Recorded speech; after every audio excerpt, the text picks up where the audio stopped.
Alright, we'll figure this thing out momentarily. I've hit the button so we can proceed with our evening. Hey. I'm just finishing off a low rank quest because I was in here killing some time. And then we can get on with things. A lot of stuff to discuss this evening, so goddamn. Oh, tons. Tons. Just more than a little bit. Like, holy shit, man! That Summer Game Fest, like the man who killed E3 is now wearing its corpse, and it's never looked better. Yep, he wears it well. He does. He wears the E3 skin better than E3 wore it. Jeff Keighley walked out on stage and he went, "Do you know?" Because he's Canadian, mind. He's like, "Do you know what this event needs, eh?" I'm talking about getting in none of your booth babes, like none of your booth babes. We just need world premieres. All the world premieres. All of them.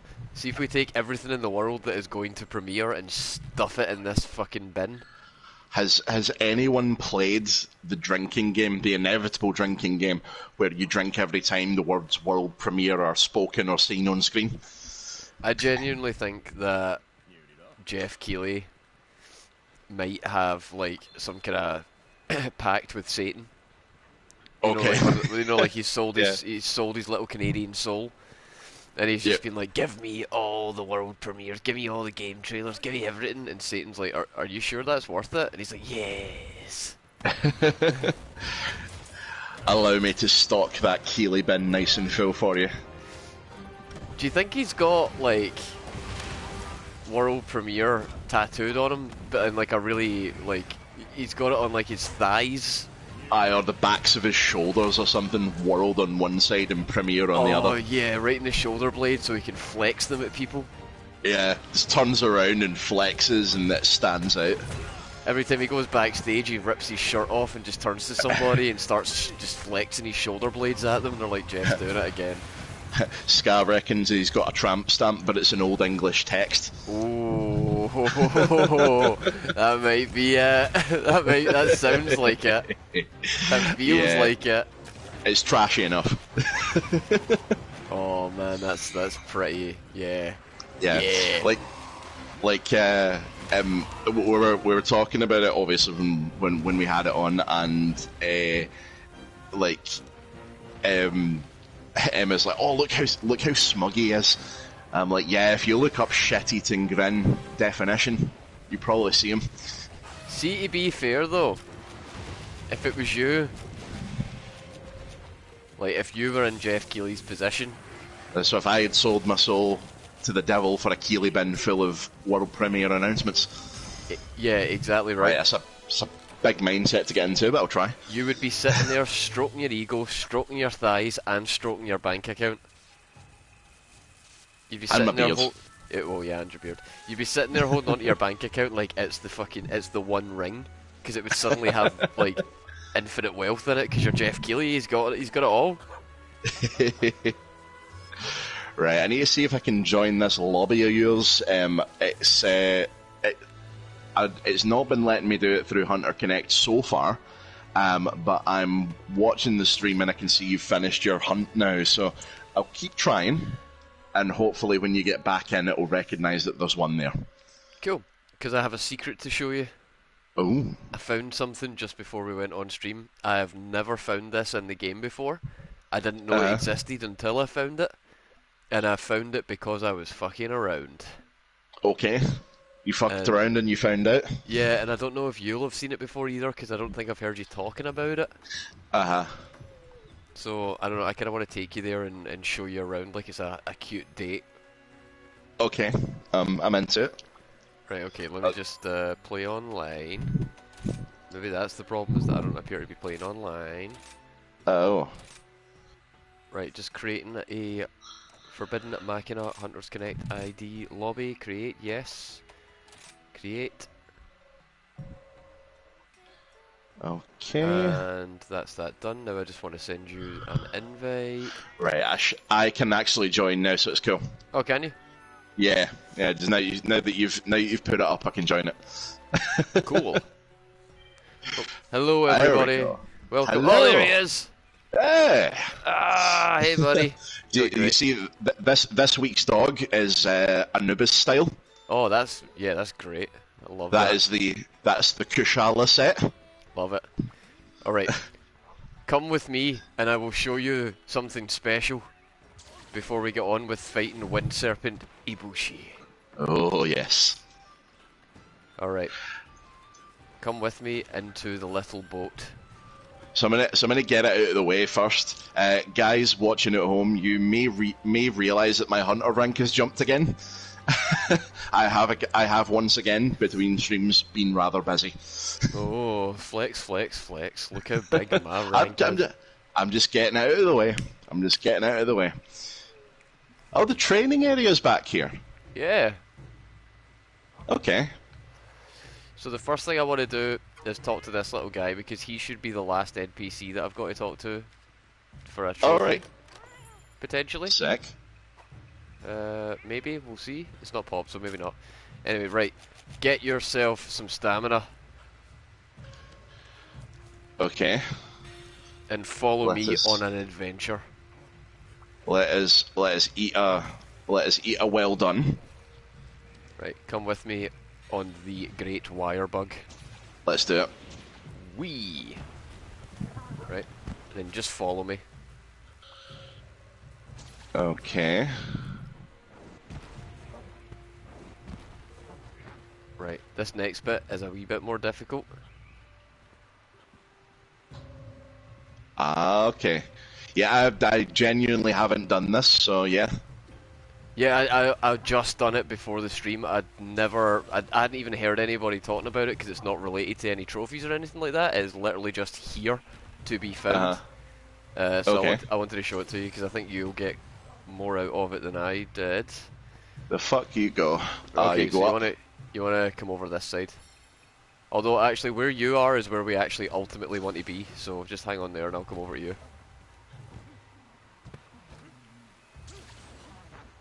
Nice. Okay, so we're going up here next. Okay. Ah, Kimura Pinwheel, that was the last NPC. Nice. Oh, bollocks. Oh, did you fall? Yes, I did. I'm coming back. Okay, I'll wait for you. Hey everybody, how's everybody doing? We've got a lot to talk about tonight. It was Summer Game Fest. I've got a list here in front of me of everything that was shown at Summer Games Fest that we're going to get through. Might touch on some of the other showcases if we have time. Yeah, because there's been the Xbox showcase, the Ubi, and the Capcom one, and the PC game one. Yes, the Future Games Show one. Right. I gotta say, there's been some interesting stuff shown, and some of them, not all of them, but some of them. Yeah. Right. Even the ones that were a little lackluster. There has at least been one thing that has stood out in every showcase that I've seen. So This is true. there's been, don't worry, don't get me wrong, there's been some weak showings here and there. We'll get to Capcom, but Look at this. oh. Yeah, this is just here, isn't it? It's a big mural, and I can make out this is a Diablos here. So there's a Right. Diablos down this side, and it's running in. Do you see it? Oh yeah. Yeah. So you see the Diablos on the wall. It is running in, and it looks like it's going up against. What could this one be?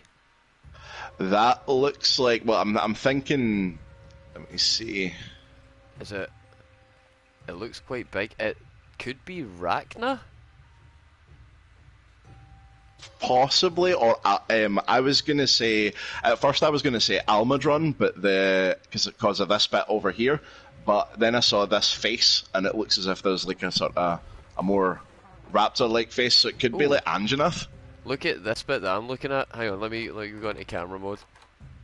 So, see here, that's a person Yeah. with, it looks like a sword and shield. Uh huh. And then up here, there's somebody with, I mean, that just looks like a straight up fucking sniper rifle. And he's clearly riding a Palamute. Yep. And then below him, there's Could be a gun somebody. lance. Could be. Below him, there's somebody with a greatsword standing on top of something. Yeah, and the thing in the middle looks like an Izuchi. Yeah, maybe. Because it's got the little hook on its tail. What else is up here? There's somebody at the back with a bow and arrow as well. Yeah. In the middle here is interesting. Because that looks like a Mizutsune in the middle. Maybe, Like, yeah. looking up. Oh, yeah, okay. There's a sun up there or something. Is that two? Yeah. No, it's just one. And what's that up the top right? There's something with wings up there. So, yeah, that looks like, honestly, the proportions of it are a little weird. I thought it looked like a Rathalos at first, but its head's too big. It's like it could be an Anjanath, actually. Could be the frills on the back. Maybe. But either way. Yeah, How this cool is is super. that? This is super cool. Like I say, I've never seen this before, and it's cool to find that there's still things hidden away in the game. Yeah. I was totally blown away when I found it. Yeah, and like you say, there's not anything tied to this. It's just here to be found. Exactly, so like none of the guides that I've looked at for like crown hunting or like where the endemic life is mentioned this at all. It was just, hey, I can keep going up. And then I got to the top and was like, hey, there's a thing here. But anyway, gathering hub time. We have some work to be done. Indeed. And I just got the Kimura pinwheel for talking to everyone. Nice. Sweet. Right, first thing I need to do is change up my equipment, get back to the old sword and shield, since that's the challenge for this. And I actually have a few different charge blades to use now. So Nice. I will be starting probably with a dragon element one because we're Ibushi-ing. Yes, we are. Don't forget to eat at the canteen. Yep, I need to ramp this one up as well because I don't think I've put a rampage bonus on it. Nice. And what we at? We're at 9 o'clock. That seems like the perfect place to start talking about Summer Game Fest. Indeedly. Alright, first up on the docket, first thing that was revealed. I didn't see this one coming. This was not on my bingo card. It is a brand new Prince of Persia called the Lost Crown. Yeah, and looks very sort of like Castlevania, and I suppose you could very much have that within Prince of Persia, and it pretty much seems like on brand for it. It looks like Ubi saw what Nintendo did with Dread. Yeah. And they were just like, yeah, okay, we could do that with Prince of Persia. It's almost like one for one exactly what Nintendo did with Metroid Dread, because like as we know, there is a Sands of Time remake coming. But it is apparently in development hell right now. And like much the same when it came to Metroid, you had Metroid Prime, which got announced like Metroid Prime 4, which got announced like a couple of years before, and had no noise about it whatsoever. And then they came out and say, right, okay, we know. Well, this is the difference. Nintendo actually had one of their developers get on screen and say, yeah, we know you're looking forward to Metroid Prime 2. Unfortunately, we don't have anything to show you today. Instead, take a look at this. Yeah, it was a really good way to do it. And there was another example of that at this E3, Jesus, at this Summer Games Fest that we'll definitely talk about as it pops up as well. Look at this pretty thing! It's beautiful. Yeah. But here's the thing. As cool as the gameplay looked and the visuals looked, because it looked stunning, it was bright, all the animations looked really fluid, and it looked like it was going to be a lot of fun to play. The thing that got me was the Prince's redesign. Yeah, I like the kind of dreadlocks, the offset dreadlocks. Do you like that? I don't know, I kind of like that. I just think he looks like Killmonger. It does a bit, I And suppose, now yeah. all I can think of in my head is Prince of Wakanda. Prince So, of like, Wiccan. in my head it is going to just be the story of how Killmonger overthrew Wakanda. And I can't not see, like, the character model looks like Killmonger. But one thing that really struck me about that trailer was like how good the movement on everything looked. Yeah. Like, you know, there was loads, like, all the attacks are like big, you know, gratuitous wide swings, and he's leaping about all over the place. That's what you want. Oh yeah, definitely. It looked like they've captured the fluid movement that is synonymous with the Prince of Persia series, and as a long-time fan of the series, it's nice to have a Prince of Persia game coming out that I'm actually hyped for again, because it's been a long time, dude. Yeah, it sure has. We have not been eating good over at this side of things for quite some time now. Yeah. It's been Been more like more like the pauper of Persia for quite a while. Oh god, yeah, it really fucking has. That's great. I love that. So yeah, I'm actually looking forward to it. That's coming out on the 18th of January 2024. Nice. Yes.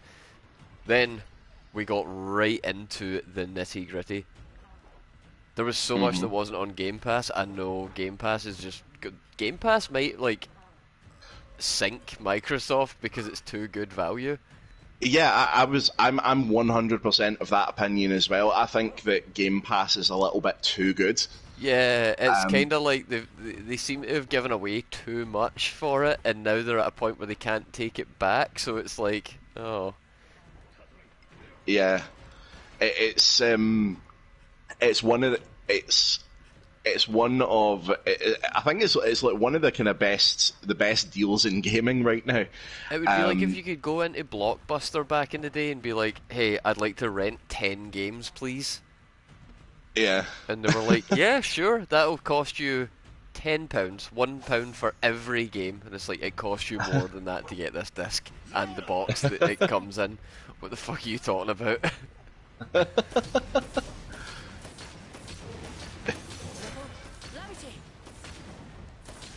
yeah, I'm looking forward to that one. Right, so next up we had one of the games that I was really fucking excited to see, and it did not disappoint. Mortal Kombat 1/12/12. indeed. And I'm told I've not been. Obviously, I'm not that much of a fighting game enthusiast. What I would say is that I did find out the reason. You know how I did find out the reason, obviously, that we are getting a reboot, and that was because apparently at the end of the current arc with MK11, apparently Liu Kang just became a fire god. Yeah, he got graduated. Yeah. Now, I think as far as a long-running series like that goes, that's a pretty good place to take it, and quite a logical place too. So I'm not mad at that, and I think it's going to be cool to see the new dynamics play out, because they've already said they're changing up the lore for this one. Yeah. Scorpion and Sub-Zero are brothers, which I don't know if that's necessary, but I guess it adds an extra layer to their rivalry. I would have been happy if they were just a couple of pissed off dickheads, to be honest. Yeah, it's probably just so that they can add like another dimension to it, because they said because they got at this point in the show they did get Ed Boon on stage, and basically he said that the mission statement with us is just to mix up everything you think you know. And like certain things may play out differently. Certain characters might have a different relationship than they've had so far. Right, here's what I want, right? So, we've had a little bit of a hint that the Melina-Kitana rivalry is still going to go ahead, but this time it seems like there might be some sort of hint towards a throne usurpation. Uh-huh. Alright, I want Baraka to come out as whichever one has the fucked up face. That's Kitana, right? Is that Melina? Yes, I believe so. Yeah. Whichever one has the fucked up face, I want Baraka to be their king, or prince. And he's actually quite a sweet guy, but he's just largely misunderstood. Yeah, that's just his faction is the sort of fucked up dudes. His faction they're actually really nice people, but everybody thinks they're evil, and it plays into the game's greater themes of acceptance and tolerance. Yeah. And the only way to get acceptance and tolerance is to rip the spinal cord of your enemies straight out of their bodies and slap them in the face with it. They're going for the friendship victory. I hope they don't bring back like babalities and stuff like that. That was weird, but yeah, it was really strange. Yeah. Everyone else can stay. Obviously, this is huge for the MK series as well, because this is going to be the first time that we're seeing stuff like long aerial combos for most of the characters. We're going to be seeing stuff like assists. Yeah, the cameo fighters. So it looks like you, at the start of each fight, you pick a second fighter essentially who can weave into your combos, and that's pretty cool. It is. I think it's particularly interesting that it's not going to become a 2v2. It's going to be a 1.5, if you will, because these guys are only going to come in and do like one or two different assist moves. They've got a couple of different moves depending on what direction you hit. But the thing about that is that's going to open up some serious potential tech for combo extensions, for guarding, for making moves that weren't safe. Like it's going to change up the whole way that the footsie gameplay is done in Mortal Kombat, and I think that is really exciting. But it could potentially lead to some absolute degenerate bullshit. Like who knows how many patches it's going to take? Who knows how many patches it's going to take before the infinites stop?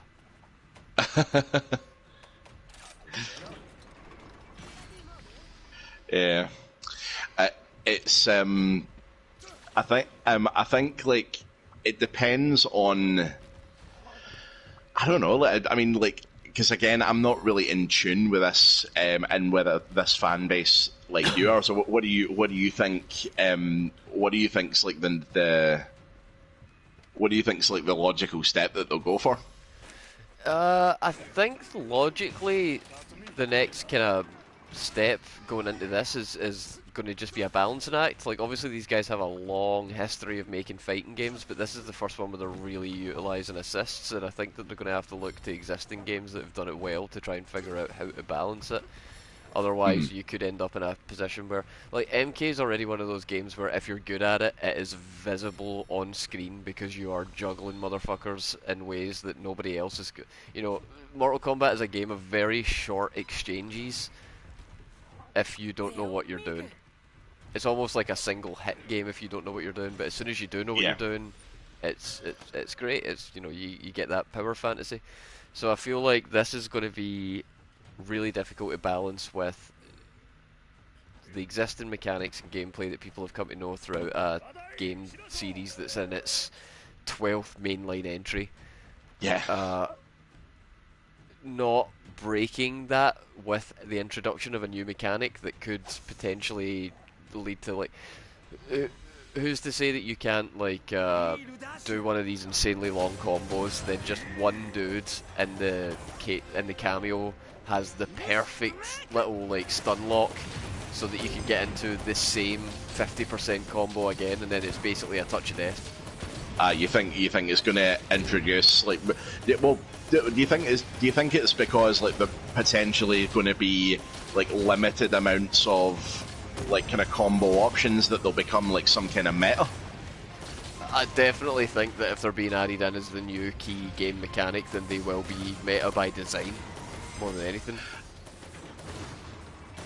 And I really think that one of the harder things as well is going to be getting it to a point where it's not just everybody choose Jax because his up assist is broken. Yeah. You know, or like everybody choose Sonya because she has a combo extension that is universal that makes everyone have like a 75% combo string. Just baseline, you know? Stuff like that. There's a good potential for them to really unbalance things between the combo fighters if their assists aren't good. I'm only talking from experience with Dragon Ball Fighters here.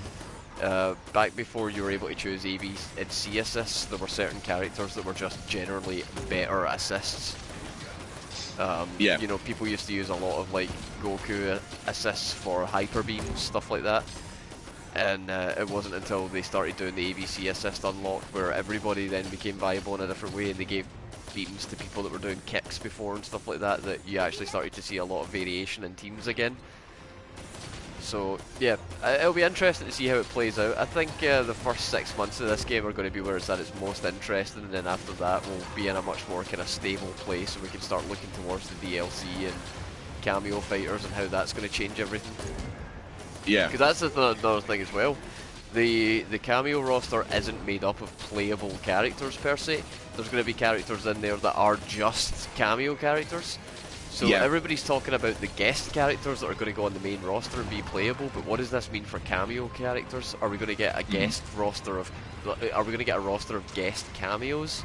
And if so, will it be like a Mii fighter situation where you've got the guest cameo fighter and like you get your main guest character that is in the like the full roster of the game is fully playable, but they come with an on-theme cameo character with them? Like, for example, when they do Peacemaker, is Peacemaker going to come with that little ninja dude in the green, or like Vigilante as a cameo character?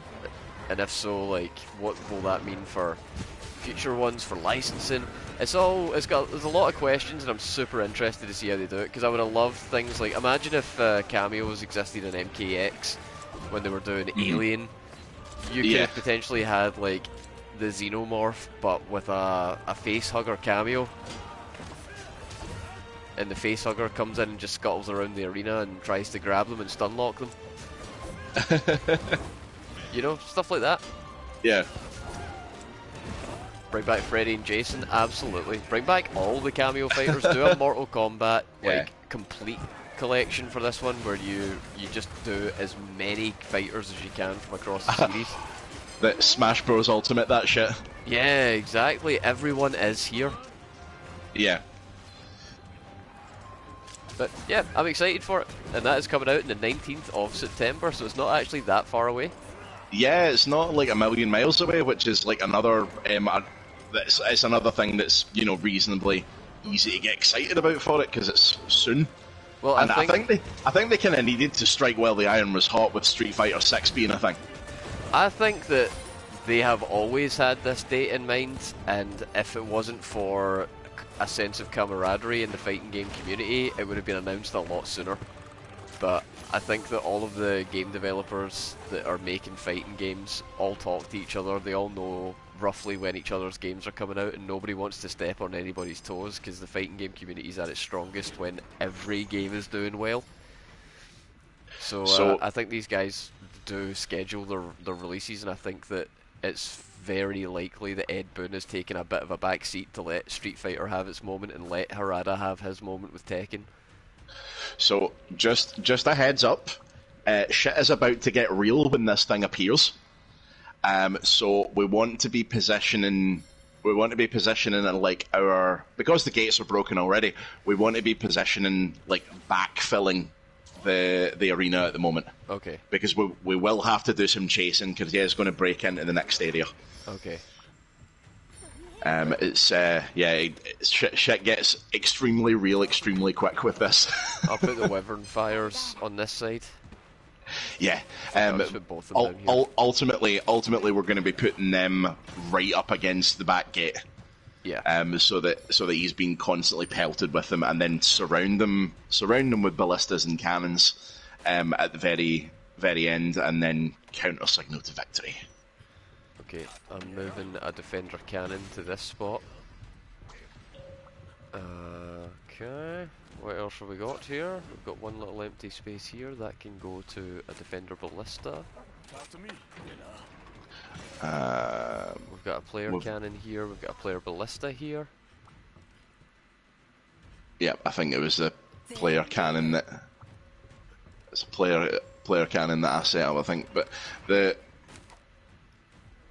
we should get like a few good hits in, but it's going to be dramatic. Amazing. Right, next game that they showed off was Path of Exile 2.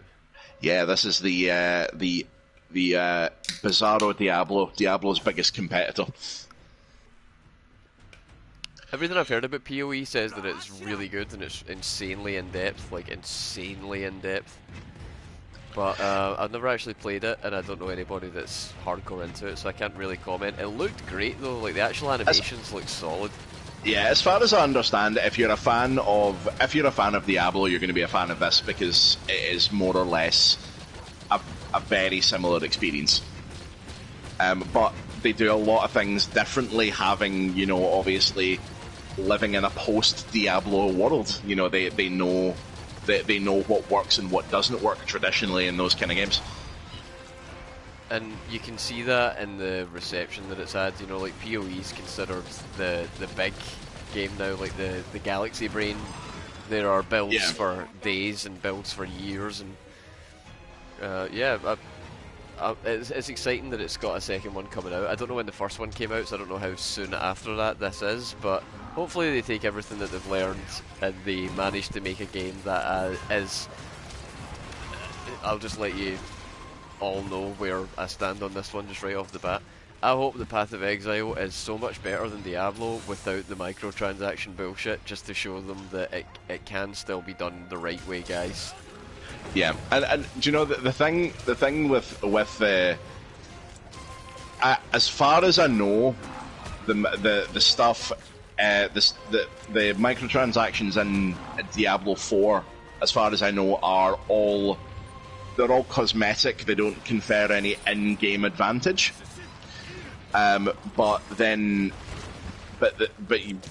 It's one of these things, like, I've kind of had my fingers burnt with Immortal, and it's a lot of toothpaste to push back into a tube. Put it that way. Yeah. Oh, here he shit, comes. it's here. He's going to destroy all our ship and breeze past us. Whoa, look at him though. Yeah, he big. He big and he pretty. Damn boy, you pretty. Well, let's go and fight it. God, he is just blowing through, he does not care. Nope. He does not give a shit. And he just one-shot the gate, which is nice. What an asshole. How could you?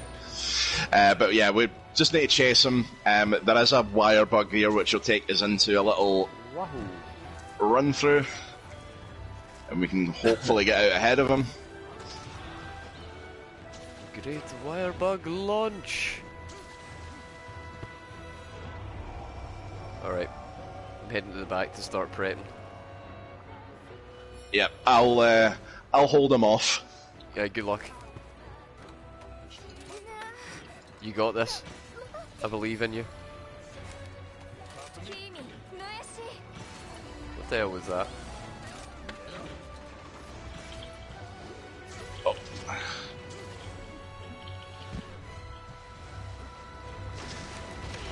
Oh, he's came straight after you. Of course he has, I'm the one that's doing the stuff and things. Alright, mate. God, he's huge. What is a spitting wyvern shot the game speaks of? Yeah, that is the nuke. That's the big. Remember last time I set it off and it almost blinded you? Yeah. Yeah, it's that thing. My God, I just got launched. It's the heavy ordnance. No, go! I'm trying to put a fucking thing down, Get you big your asshole. ass back here. Try to put a thing down, this big asshole keeps coming after me. What stuff do we have that we can put on the ground? Oh, we have, we can have up to 3 bamboo bombs in the area, and essentially we're looking to have as many like just mountable things and defender things as we possibly can. When he's like this, we need to get on a cannon and shoot him. But just need to try and find.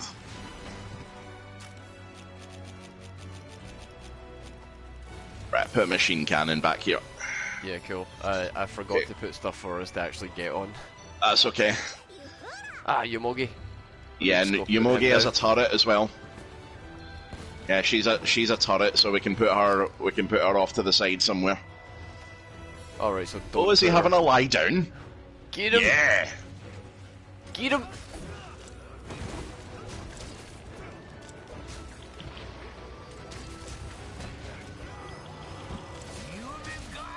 Counter signal fired, let's go!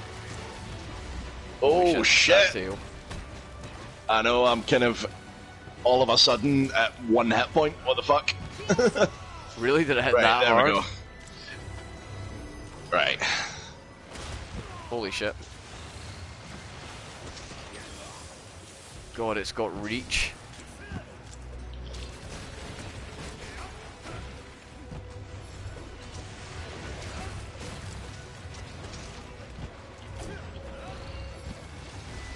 Shit, I can't even look at my list. What came out after that?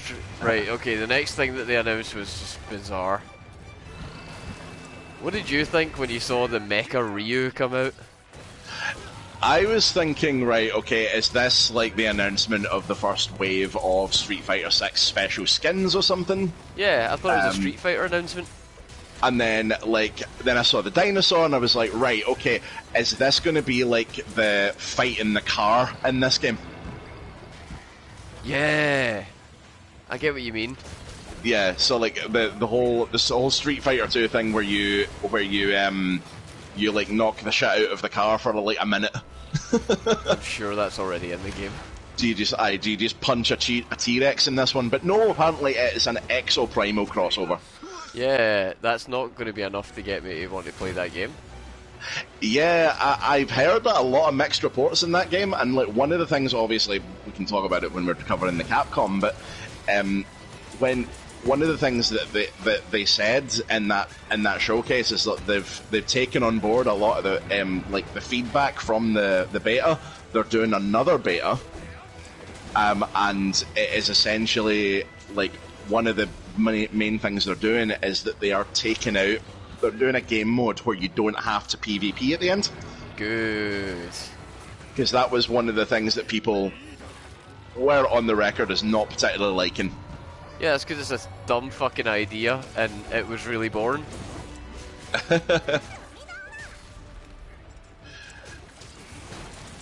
Oh, that hurt him. Oh, I just hit him so hard he flipped. That was awesome. Oh, interrupted my fucking discharge, you arsehole. Should we maybe hit him with the spitting weapon fire? If it's ready, yeah, hit him with it.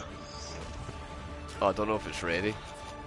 Yeah, it will usually come up and say if it's ready, but I haven't seen it. Ooh, proof of a hero's plane. We must be doing well. Yeah, we are doing well because we have damaged them quite a bit. I'm just looking to get a sharpen. He's not letting me. Right. Oh, good, he's down. Hey, he's having a wee lie down again. There we go. Got my sharpen. Fuck his tail up. Nice. Yeah. We broke his face and his tail. Now we just need to break his dumb little wings. You must be hitting for some pretty big numbers during the counter signal. About 230. Like my biggest hit's coming out is 730. Yeah, that's like with a normal hit. With like the end of a combo hit, it's like nearly 400. That's insane. And then the elemental discharge is the absolute tits. It's it's each part of that hits for 1200. Right, let's open fire. How the fuck is this not doing it? Uh-oh. What we down Right.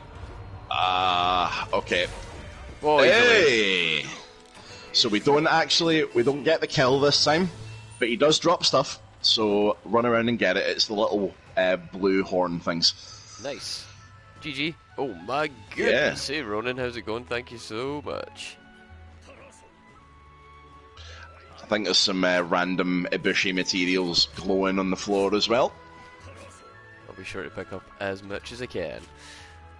Okay, Dead by Daylight was the next thing that was announced that's got a crossover, and it's the way in which it was announced.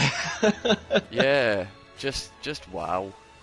So, I mean, normally at these things, yeah, you get a celebrity cameo. I don't think many people were expecting Nicolas Cage to walk out on the stage.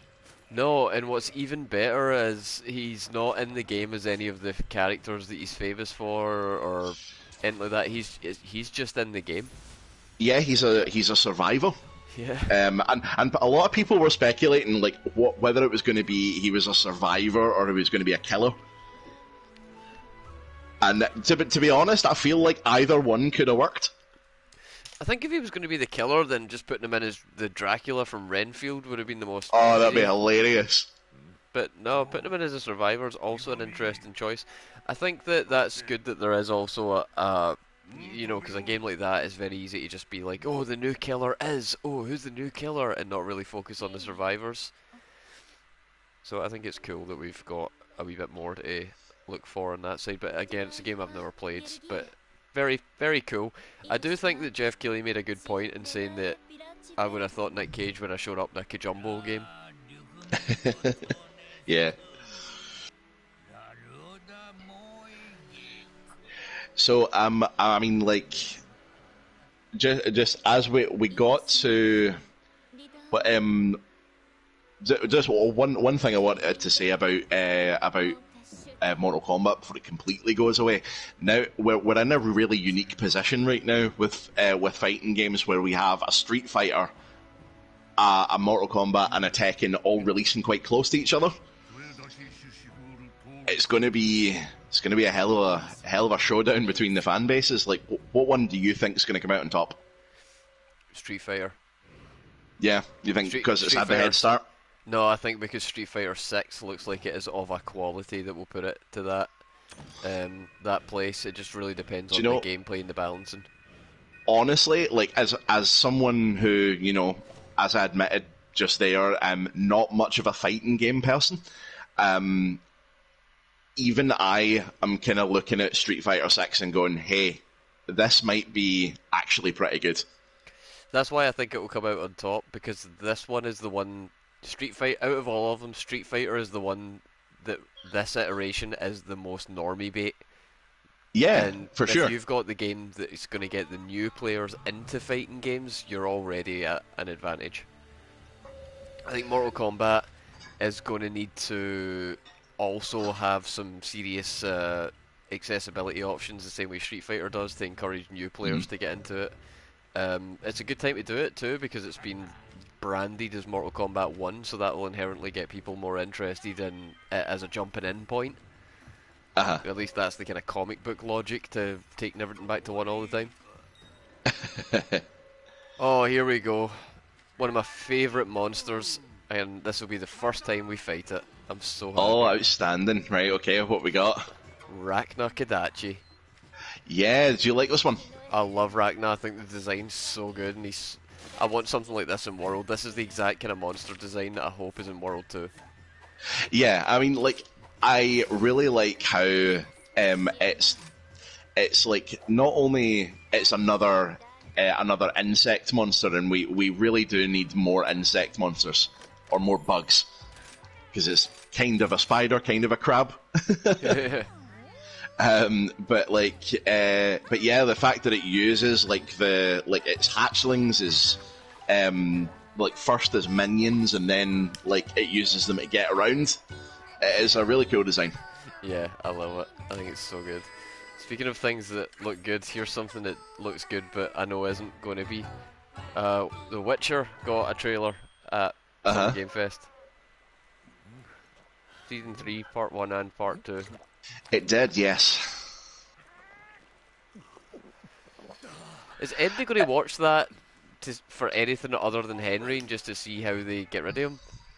Well, the thing is, right, well, they won't necessarily actually get rid of him. They'll probably just, like, they'll probably just carry on, which seems bizarre. But I don't know, maybe they'll make him, like, fall ill at the end of it or something. How are they going to, like... The only way I can see it happening is that he gets, like, severely injured and his face is mutilated, and Yennefer has to do that, like, make him pretty bullshit that she did. Oh yeah, the kind of what was it, the tailoring? Yeah, but that, like, ripped her womb out and shit, and he's not got one of those, and he's already, like, sterile as far as I'm aware from being a Witcher. Mm-hmm. Which is, you know, good because he does a power of shagging. It would be terrible if there was a bunch of little silver-haired Waynes running about with magic powers and no dad to teach them how to control it. So, continuing on with just a brief intermission into our tier list. Does Rachna make S? Let's fight it and see how I feel after. Okay, where does Ibushi sit? Ibushi's design-wise is really good for one of the larger monsters. He's more interesting than something like Safi. Yeah, he's a lot more mobile. Yeah. He, like, his attacks actually kind of manipulate the way you get around as well, because, like, he has all these updrafts that he flings out and chucks you up into the air. Yeah, I think that's pretty cool. And from there, like, yeah, it maybe does a little bit of damage, but it also allows you to reposition with Wirebug. Yeah, I think that overall he's probably like an A. It's not super special, but it is very good. Cool. Yep, I'm good with that. I think Ibushi is good. I think Narwa, when we get to it, is slightly better. Again, I don't know if it'll make S, but it is pretty damn good. Narwa, is that the All-Mother? Yeah, that is the counterpart to Ibushi. We will get to fight her several times. I'm not sure I ever got that far in the Switch version. This is so Narwa is at the end of the main campaign. It's where we will, once we pass this level of high rank, that is what we will end with before we go into, like, free high rank gains. There's Rachna.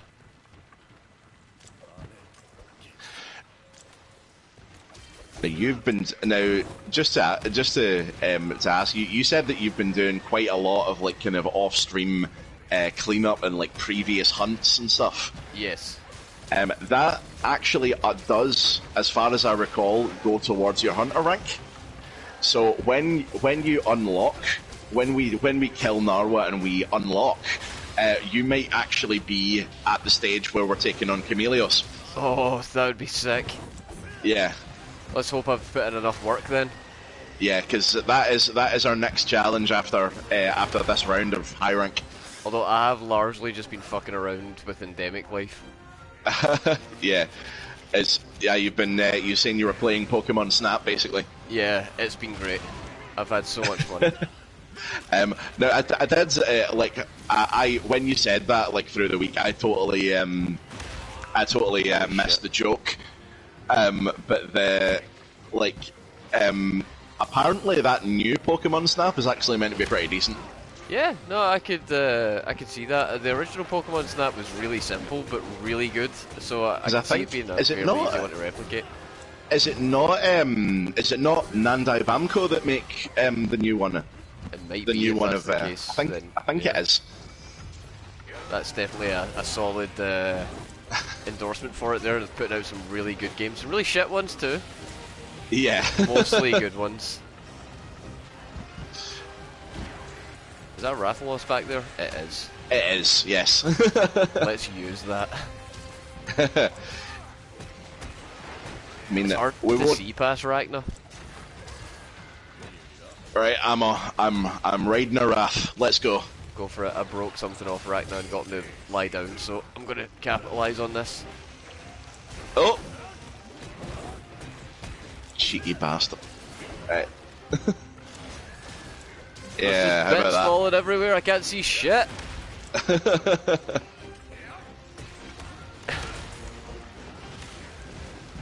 Right, let's hit his thick booty. Okay, finisher's coming. God, he's just getting flipped and dipped all over the screen. Can we break his chunky butt?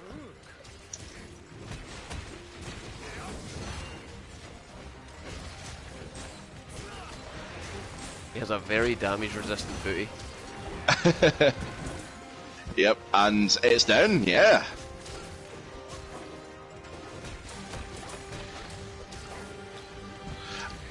I'm doing like really diminished damage right now. I forgot that I didn't change my weapon back. Uh oh. That's alright. Well, I say diminished damage. I think we're doing alright. It's still pretty good. Ah, fucking Ragnar. Yeah, the coverage that it has with like that head that can like turn around almost 360 degrees. Yeah. Oh, he's trapped me. Oh shit. Let's try and free it. Right. There we go. The sliding around using the webs is just such a great way to have this monster move. Seriously, we need more shit like this in World 2. Yeah. What I like, I mean, there's a whole load of monsters I'd want to see come back. In terms of bugs, like Celtis and Celtis Queen would be awesome. Yeah. But anyway, before we get to sidetracked on something like that, what was our next announcement? It was Witchfire. This is Forspoken. Again. Forspoken again. So that Immortals of Avium, that's Forspoken yet again. Yeah. Oh my god, do you know, I was looking around earlier on to see if they're doing any bundle deals for FF16 on the PS5. And they are, but I saw one, if you buy direct from Sony, it's $539 for just the console with the disc drive and FF16. Mm-hmm. Game have an exclusive deal on just now. It's the exact same price, but you also get Forspoken. Yeah, just try to get rid of it now. Yeah. And you know that way, I'm so tempted by it because I just want to like get the Forspoken plat as a joke. It's kind of sad, isn't it? Yeah. Oh man. It's gonna be really interesting when we do Fat Styles. Oh, Square. I know. God, Square why? Square and as an entity are going to end up on the list for Fat Styles. And can I just say, right, with that in mind, and with the the fact that we are going to be awarding them an L, like potentially awarding them a win as well. Yeah, I know, right? It's so polarizing. They could get the Eddie Redmayne Award because like he's famous for getting an Oscar and a Razzie in the same year. This this really could be for best and worst actor. Yeah, this really could be the arc that we're on right now. We could be seeing them in their hero and villain arc. Yeah. It's like they're in the hyperbolic time chamber, they're just sitting doing nothing, but they are coming out stronger. Yep. How are they doing it? There must really be grafting behind the scenes with that cryptocurrency. Oh god, I know. Final Fantasy 16 brought to you by Ethereum. Like, oh no. Oh no. I could totally see them as well adding in like an NFT version of Tetramaster. Do you know, I don't know if I told you this, but I have found there is an Etsy store, which I believe it's a shop in Canada, and I have actually ordered stuff from them before.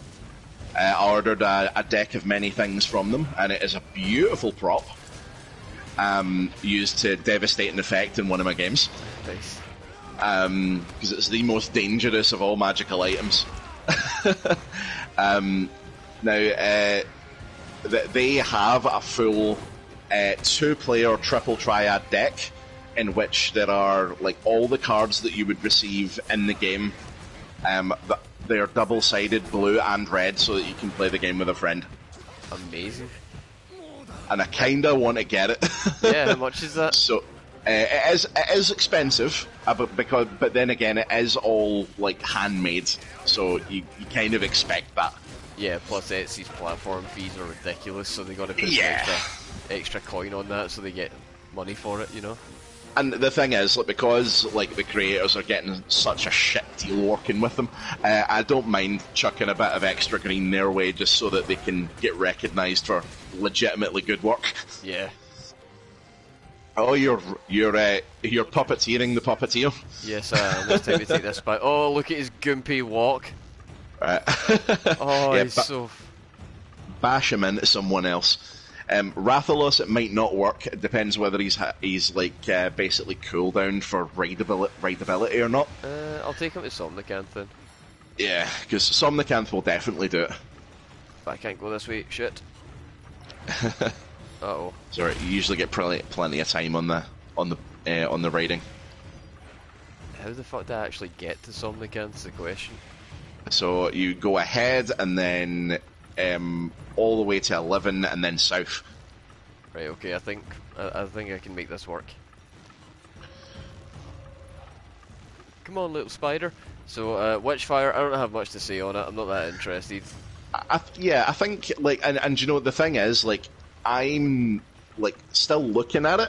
I'm not sure what kind of game it is, and like this has happened surprisingly frequently with games that have been shown at these showcases in places. Like, I'm just not sure what kind of game this is. I mean, that Witchfire could be a single player BioShock type adventure, or it could be a Destiny like multiplayer thing. I think something that is very worth noting about this particular event, though, was that most of the games, every game that we've mentioned so far, did show gameplay. Yes, it has been quite heavy on gameplay. Like, there have been some, particularly with like things with like some of the stuff that happened in like the Ubisoft showcase. Like, some of that is just like it's in it. They say it's in engine, but it's still a cutscene. Yeah. So you always got to be careful with stuff like that. Yeah, we all remember the bull shot, and how devastating it can be, like with things like Aliens, Colonial Marines. Oh no. Which must have been a heartbreaking day for you. Yeah, it wasn't fun. But Isolation came out very shortly after it and made everything. Well, just yeah, great. I mean that would make it all better. Isolation, that is a genuinely fantastic little game. One of my top 10 games. I love it. I actually like it more than I like BioShock. But that's just really? because it's Alien. Now what was next for us then? Next was Crossfire Sierra Squad. We've already seen some of this. It's a VR shooting, it's like Call of Duty in VR. And it has Killmonger in it as well. It does. He's really been working a lot in the gaming industry since Wakanda opened its borders. Yep. The Wakandan game program's excellent, honestly. Can you imagine what kind of games Wakanda could make with their tech? Oh yeah, that would be perhaps a bit more justified in the price of Apple's VR system that came out. Oh Jesus! Right, okay. Do we want to segue onto that real quick, or? Yeah, we can take a quick detour for that because that was that was a thing. Yeah, Apple. Jeez, I don't even know what's going on there. They've just gone nuts. Only the richest princes of Europe will afford that one. Jesus, I know. Not even they. It's insane. Who's that for? So yeah. For anybody that's not aware, they announced a new VR headset. They're entering that space, and their entry is the most expensive entry of all. Yes, I mean, if you thought like the Oculus was expensive, if you thought PSVR was expensive, you need to see the price of this thing, and you'll realise that it's really not. Apple have well and truly jumped the shark. Segue of the segue. I got to play a PSVR 2 last night. Yeah, you said that you were Beat Sabering. Yeah, oh man, it's good. It's just as good as I thought it would be. Which, I mean, VR doesn't really appeal to me in terms of gaming. I know very much what I come to gaming for, and I don't think that would be enhanced by a fully immersive headset. Nah, it wasn't awesome. Like, it wasn't enough to make me want one, but it was enough for me to be like, this is a great time. Yeah, like see out of all the games that I've seen on it, like Beat Saber looks one of the most fun. Like, yeah, I wouldn't mind having a shot at that. No, I feel like I said this to my friend that brought it over last night. Actually, I feel like VR as a console, as a gaming platform, shares a lot of similarities with the Wii. Right. It's best utilized for like casual sports simulator games that everybody can jump in and play. Rail shooters, and you know, like walking sims or like sword play games, that kind of thing, or rhythm games. The Wii was great for rhythm games. Can you imagine playing Chivalry on that? That would be hilarious, like accurate medieval sword fighting. 10k stupid request shit. But yeah, so I feel like the VR, the difference between the VR and the Wii is because of the price point and because it's such like mad tech. The Wii was in every home. It got normies interested. I think VR's still at a point now where people are looking at it and going, nah, I don't need that. But I think if they just went down like the Wii Sports route and then brought out a bunch of games that were similar to the Wii, it would probably do alright, because that's the kind of gaming experience. Like, can you imagine if you had like a VR Wii Sports where you could just jump in and be like, okay, cool, I'm going to play bowling with my friends, then we're going to go play golf, and then we're going to play tennis. Right, yeah. And then we're going to play snooker, and then we're going to play fucking bulls. I don't know. You know, like, there's just lots of stuff that could be done there. And those are all games that people are fun. Like, it's fun, people know the rules already, so they don't feel like they have to adapt to this new technology with something that's completely alien to them. You gotta lure in the general public to get this thing to fly off the shelves to justify getting more expensive like funding for better games and shit, you know?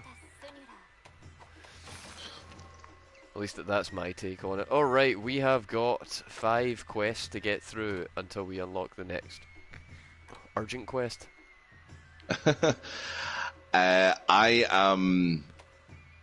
I really despair at this game sometimes. See the real grind in this game is not the building of like weapons and armor. It is 100% for sure the decorations. Oh yeah, they are fucking ridiculous. Oh, I've still not unlocked my next tier.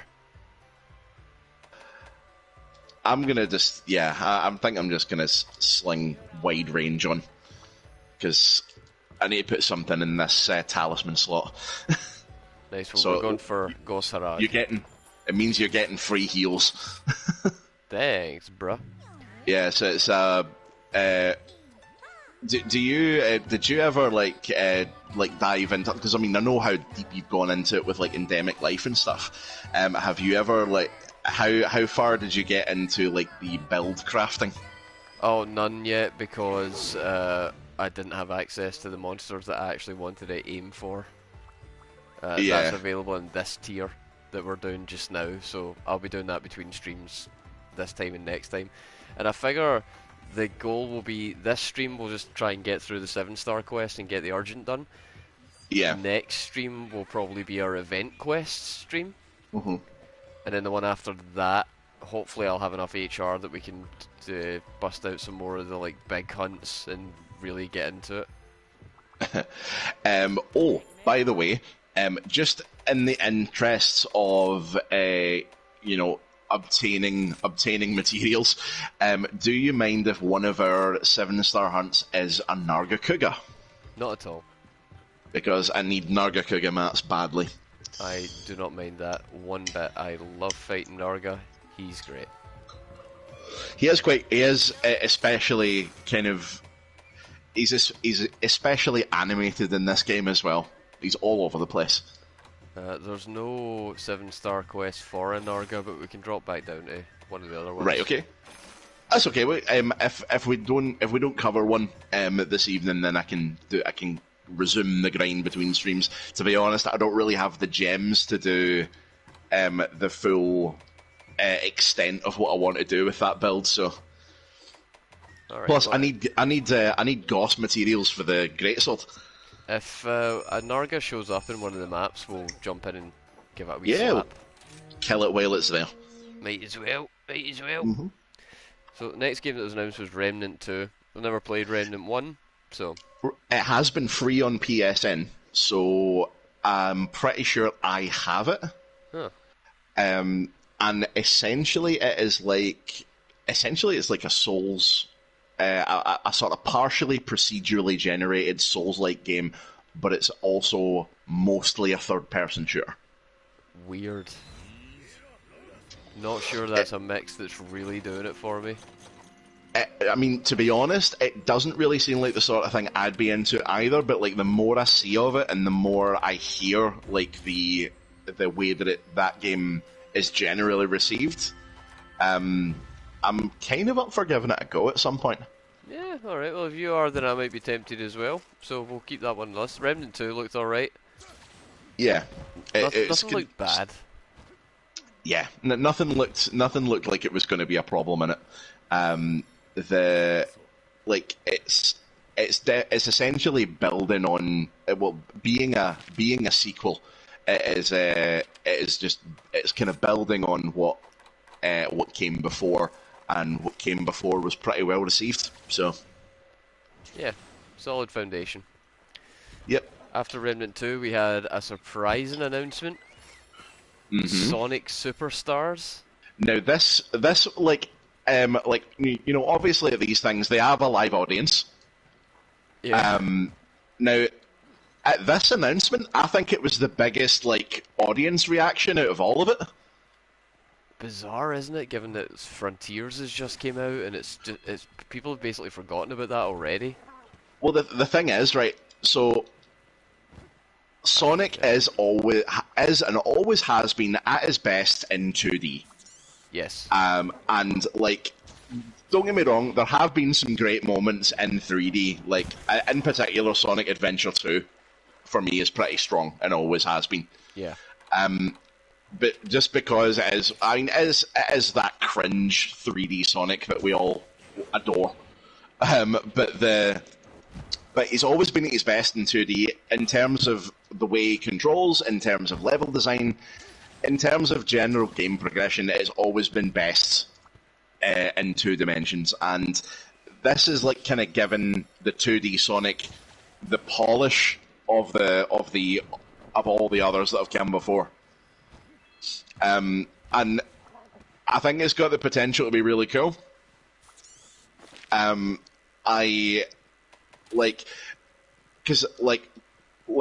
the best game before, the best Sonic game before this was arguably Mania.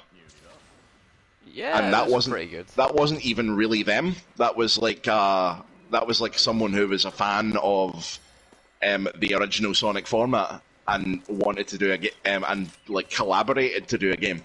So that was Christian Whitehead, I believe.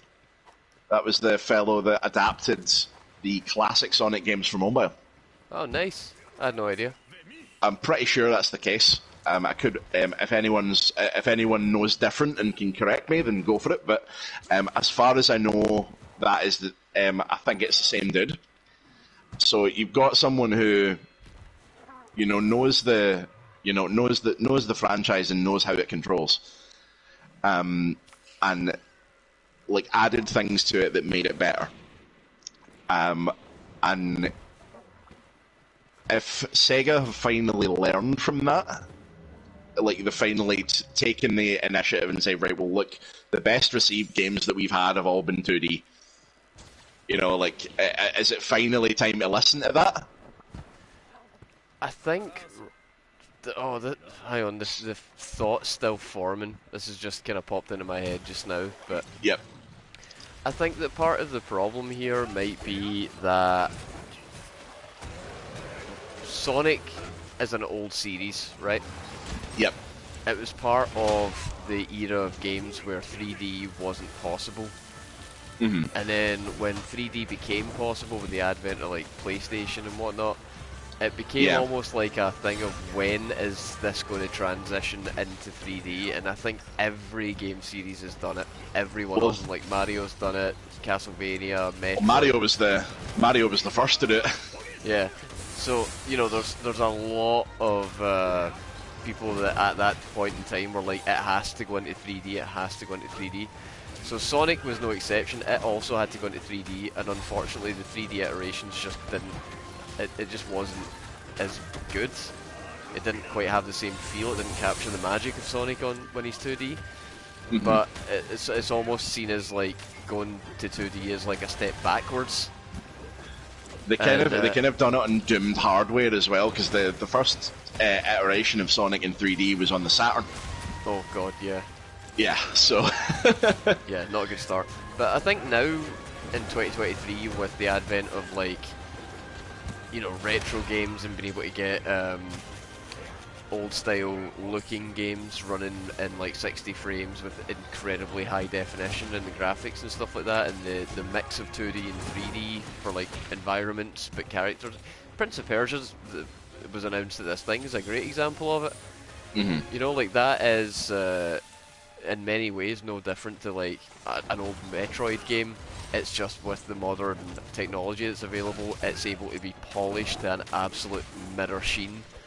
Yep. And it looks visually stunning, while again much like Metroid. Yeah, exactly right. So, you know, it almost feels as if now we might be at a point where we can admit that 3D Sonic isn't great. We've tried loads of different things with it. You know, Frontiers was a great example of trying something new with Sonic. And it's just a shame that it wasn't well implemented. Do you know the thing is, right, I've got a theory about this, and it is... I think that Sonic Frontiers, for 3D Sonic, it's a step in the right direction. Yeah. But it's not the game that's going to make that work. No, I'm still up for them trying. I think, yeah, absolutely. I think that if they take what has been learned from Sonic Frontiers and carry it on, I think there's the foundation of a really great game there. Because, like, I mean, what's, you know, Sonic's whole catchphrase thing, you know, gotta go fast, it's one of these, if you have loads of room to go fast, like in a big open map like that, then yeah, it's going to be potentially enjoyable, but like with the way they laid it out in Frontiers, like with all the obstacles and things to play on, just like kind of hanging in the air, not organically integrated into the world or anything like that. Yeah, I think that there are lessons to be learned, and maybe Sega's ready to go there. Yeah, I think that was kind of the problem. The problem was that it was a good idea to put Sonic into a space more like that, but Mobius is like a world that people know. It comes with an expectation, and when it is just a big open wasteland, it just feels empty and lifeless when we know it to be somewhere that is inhabited by a lot of different interesting citizens. Tigrex! It's alright, I've got the solution. Yeah! I'ma get him. You have him. You've earned it. Right.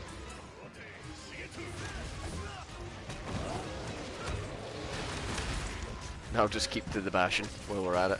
But yeah, so I feel like now we're at a point where Sonic can go back to 2D and nobody's going to say that it's like a step back or anything like that. And I think other classic games are starting to do the same thing. And even just referencing stuff that we've done on the channel and stuff that I'm doing off the channel, I started playing Castlevania Requiem, Rondo of Blood, and Symphony of the Night, right? I feel like Castlevania is another series that started in 2D and does its best when it's in 2D, Yes. right? But similarly, we just played Doom. I don't think Indeed. that Doom could ever go back to 2D. No, I don't think so. I think that's also because with Doom, it now has a separate identity as the new version of Doom. Yeah. And like I think that's potentially what Sonic needs. It needs an identity as a 3D game. I definitely think, like we say, Frontiers they're on the right path. That they got to keep cooking.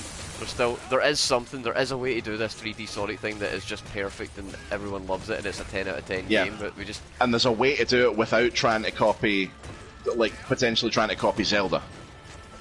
Yeah, I don't know what other games can they try and copy to see if they can come up with something like with Sonic, but like in a Wipeout style work.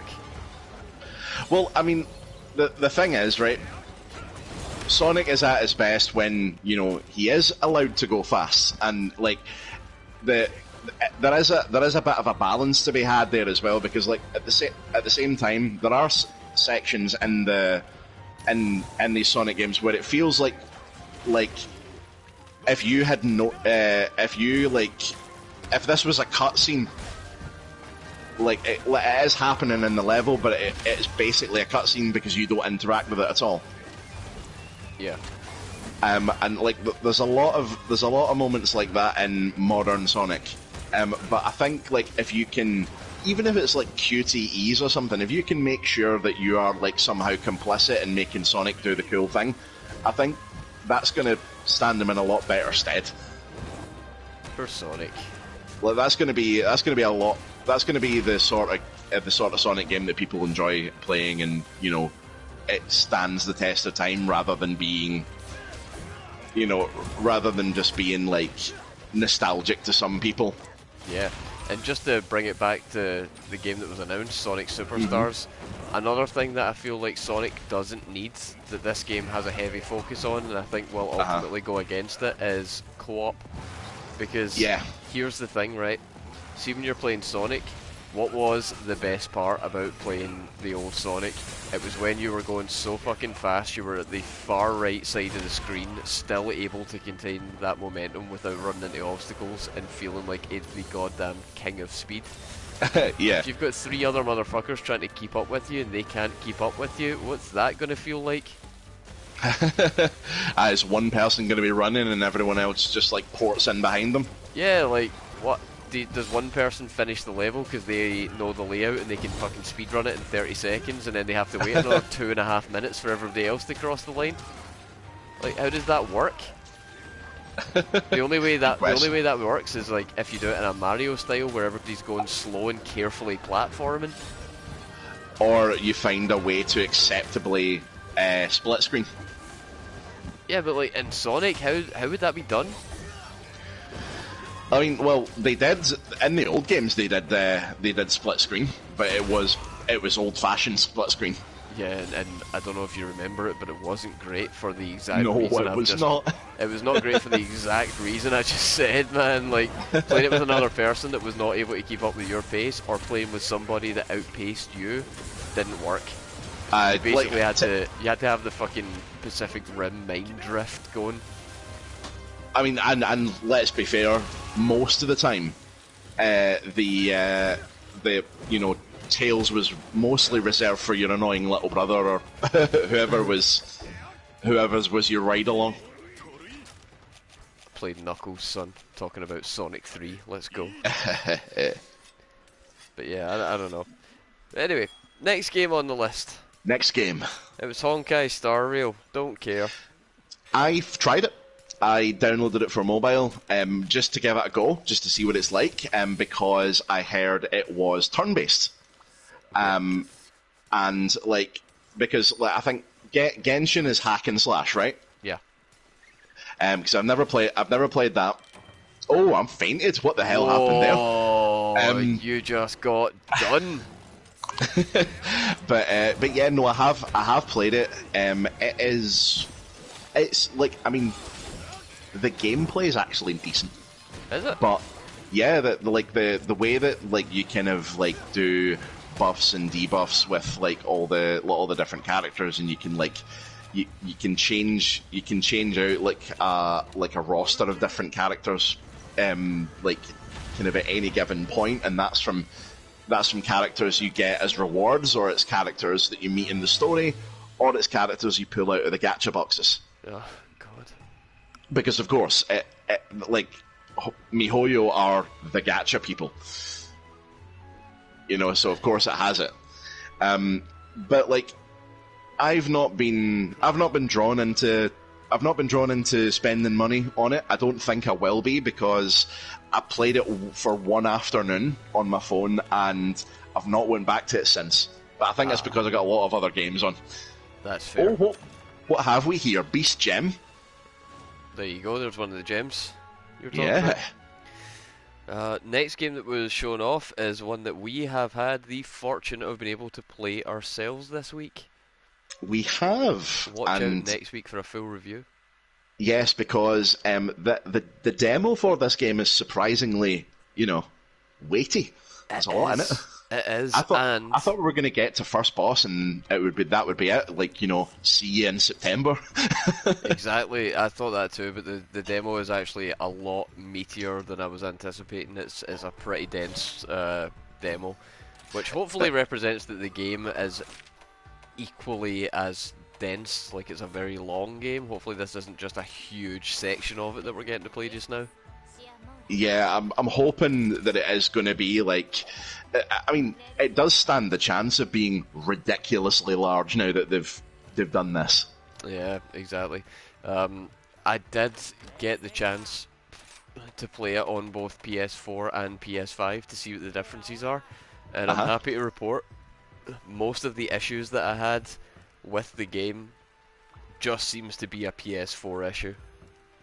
Okay, that's good to know. Yeah, so when you're playing it on the PS5, even the motion blur, which, oh my god, the motion blur, even that is better on the PS5.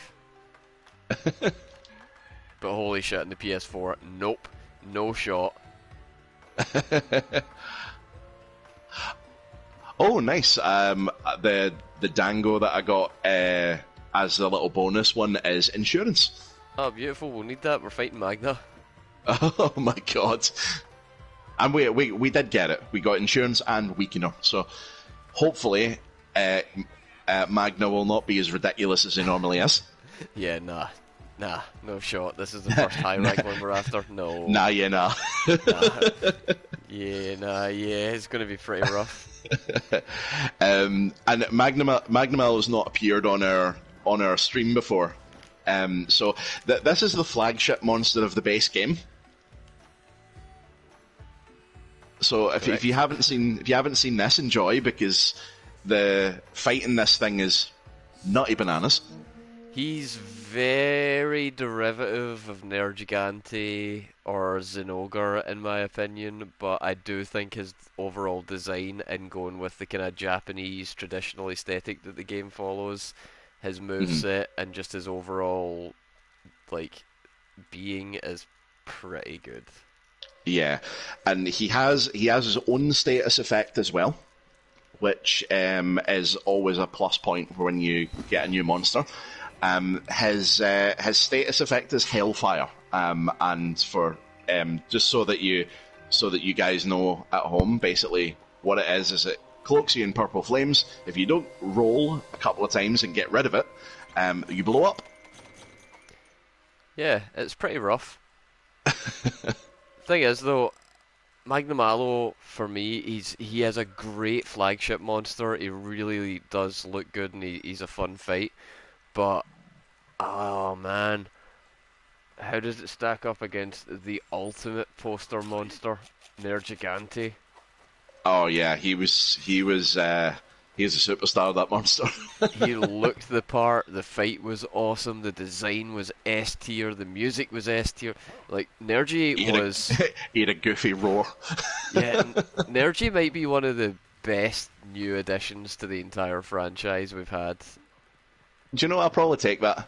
I think I think Wolverine is probably. I'm a huge VRG stan. Okay, here we go, Magnamalo. Hello. Right. Let's do this. So yeah, we'll talk more about Lies of P next time after we've had some more time with the demo and we actually finish it. But so far, so good.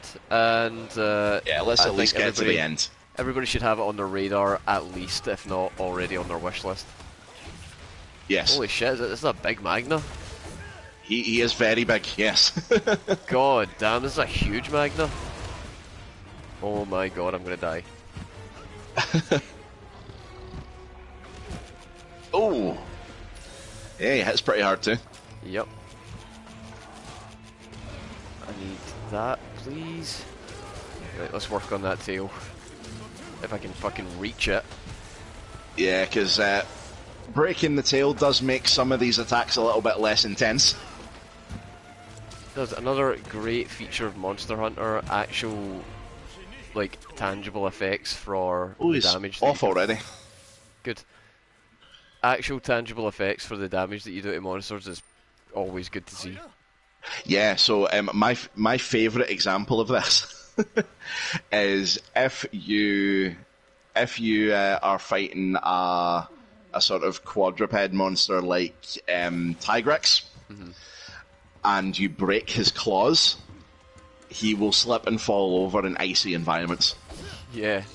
Because he can't get a grip. I think that it goes double or triple as exciting for something like Barioth, which will just do it on any environment because it relies extremely heavily on its claws to get around. Yes, because he chooses to slide around for a lot of his attacks. It's just so good. Or stuff like it goes the other way as well. There's sometimes where it doesn't work that way and it's just absolute dog shit. And the greatest example of that is Rathian. That tail should not be able to poison you after it's came off. Yeah, that's dog shit. God, I can't even reach this fucking thing's tail.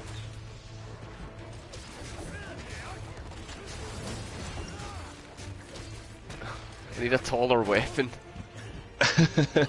Uh-oh. Uh-oh. Roll. Heal. Nice. Okay, we're okay. Maybe not. What? He does the Redan charge. Oh no, you ain't seen nothing yet. Just wait till we get to Valstrax. Ah, yeah. The noise that comes does up He actually does the Redan charge. He goes into the upper atmosphere and he sonic booms down. Sonic boom. Come on, tail. Come on, tail.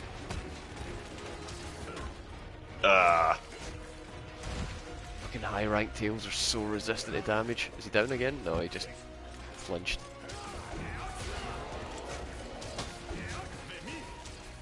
God, I hate it when they start flinching that much because you know they're going to go super aggro very shortly. Yeah, you could so like in terms of like builds and stuff, you could probably classic slugger up and shield bash your way to victory. That is actually what I'm aiming for. I just need parts for the slugger decos. Yeah. Like I say, that's between this stream and next streams when I'm going to do all my like deco farming and armor getting and stuff like that. Oh my god! You got both of us. Yeah, he snatched me out of the air there.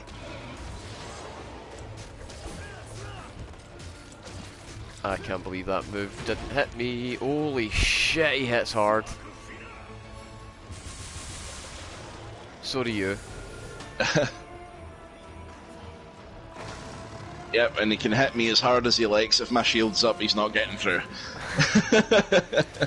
I wish the same was true about my shield. I've got like a dinner plate next to your shield. The sound it makes when you soak damage with it is so satisfying. Although there's an extra little ping sometimes as well because I've got offensive guard, which is a really good one that you should maybe think about as well. Offensive guard. It's when you block at the perfect moment, you get an attack boost. Oh, nice. No, I never used the shield. Alright, you never shielded except for bashing. Yeah, no, my shield is a weapon exclusively. I'm like Captain America. Well, you can take the hammer from the boy. I take the hammer from the bro, but not take the bro from the hammer.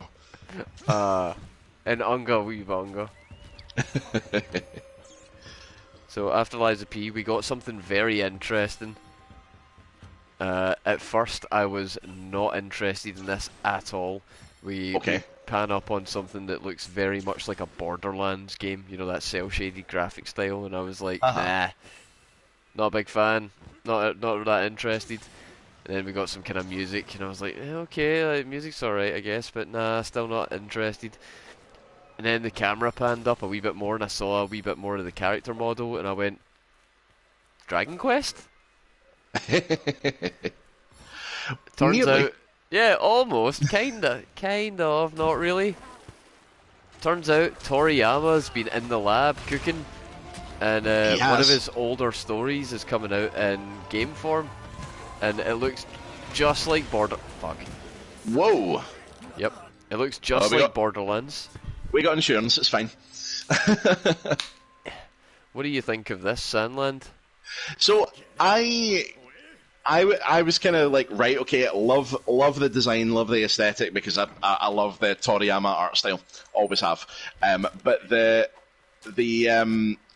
in terms of the gameplay, again, it's one of these games that I'm just not sure what it is. It looks like a looter shooter. Like it looks like a looter shooter, but it also looks open world to an extent. Looks to be some form of exploration involved. And yeah, I just don't really get what it is, and I think I'd need to find out a bit more about it before I find out if I'm interested. Yeah, no, I think on the surface, it's definitely coming across as just a Borderlands-like. Mm-hmm. But we'll see. More's to be announced, so hopefully we get something on it soon. Next after that, we got a trailer. He's wearing me down. We got a trailer for a bunch of trailers. We got a little roundup. Yeah, so nothing to see there. I'm not until you actually show me something. I don't go away. So the thing is, like, Annapurna are actually a really good publisher. They do release a lot of winners. They know how to pick a winner, much like Devolver do. But like, they do have the tendency to dip into, I'm just gonna be blunt and say indie wankery. So like they do have the tendency to give a lot of space to art house type games. Yeah, these are the guys that think Gone Home is a genius and not just really boring. Yeah. There we go. Hey, there we go. It's more like it. What's he doing? Less tail spear bullshit. Don't forget to carve it as well. Yeah, well, hopefully I can survive that long. Yeah. Ooh. I mean, like, fought loads of these. Know the fight, but he's one of these monsters that at any given moment he can just kill you. Yeah, he's kind of squirrely. Oh, we're riding. Yeah, where are we going? Let's take him to Almadron, maybe. Yeah. I'll carve the tail. I'll have to come back for that. So it is in 10. So tail in 10. There we go. I can remember that. Oh, this fucking Almadron's gone under the water. It's gone under the water. Oh shit, now I can't get back up that way. Right, okay. Oh no! It's fine, I got this. Can can see now I've been playing this game so much that I know these maps now, so we good. Yeah. We good. I'm found so some looking. interesting secrets. I'm so looking forward to getting disoriented again in what's his face in Sunbreak. Yeah. Yeah, you take the Wyvern raid, you deserve that. There you go. But yeah, like I'm looking forward to getting disoriented in Sunbreak again with new maps.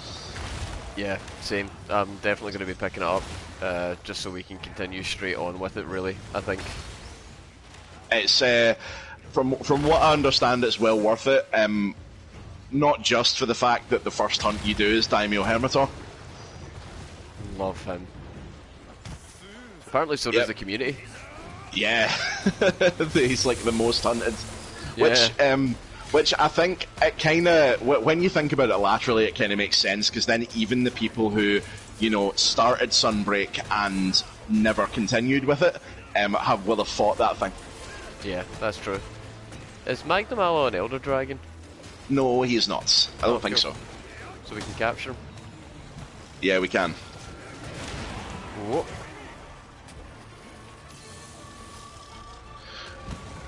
Oh god, here he comes. His meteor is more flashy than Nergi's, but he's gone Super Saiyan 2. I don't like it. Yep. Oh, nice have art break. Love that. Love to see it. It would be nice if we could break his horns, because they're really hard to break and they're a high level material. Well, give it the old college try. I'd feel a lot better about it if I had my hammer.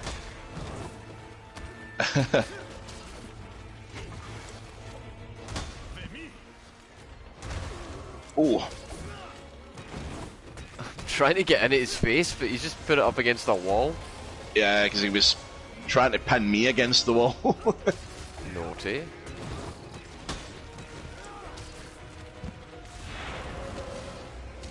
Oh god. I want to look down at the list to see what the next game is, but I feel like if I do a heal, I'll die. I'll be exposed. Throne and Liberty was the next game that was announced. Oh, was that a horn? That was. Oh, was it? Yes! Because you can only get it by part break as well. Oh, nice. So, that is solid. Can we break the other one as well? Yeah, we can. Nope. It is a double. Oh.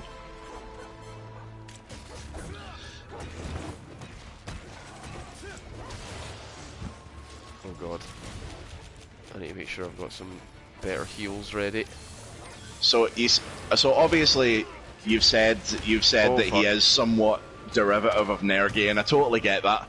But I still think that the fight is amazing, because you never relax fighting this guy. Yeah, he is a tense fight. Yeah, like you're always paying attention to what he's doing, because, like you say, he could at any moment turn around and plant you.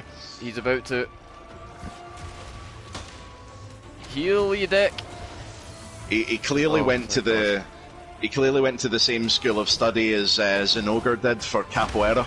Yeah, I do like the movement when he does all the flippy dippy bullshit. It's really cool. I like seeing them leverage the fact that these are fantastic creatures that can move in ways that things you normally wouldn't be able to. Yep. Oh god, why won't you die? He's not even blue yet. I know. Just waiting for that little text box to pop up. Our parade is weak. Oh. Right for capture.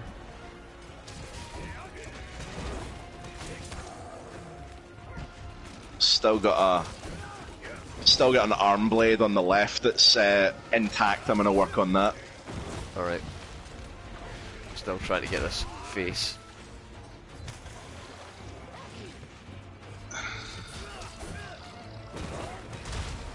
Oh shit. He's got me. Get me out of here. Heal. Oh shit. Stay away from me. Stop hurting me.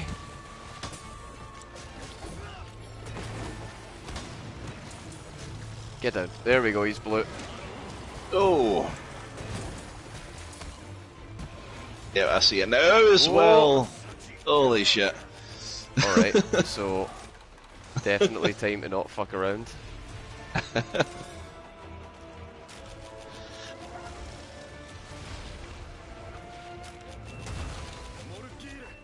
Come here, you big fuck. And if he goes down... What the hell? What is he doing? He's just pissing around. Come here. He's arsing about. Yes, he's just... No, don't turn around. Don't you fucking... Oh, you son of a bitch. Do you have a trap? Yes, I have a shock trap. Okay, because he just turned around and just noped out a couple Oh, of that dirty bastard. I hate it when they do that. Yeah. What an asshole. Warhaven, that was the next game that was announced. And that's a multiplayer PvP hack and slash type thing. I mean, like, it looks like, you know, like something like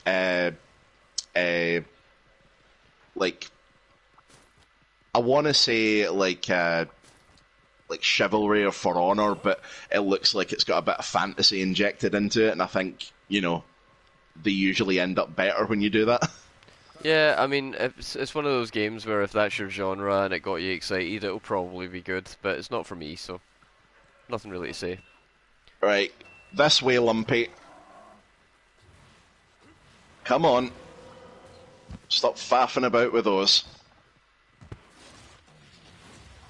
Come and get it.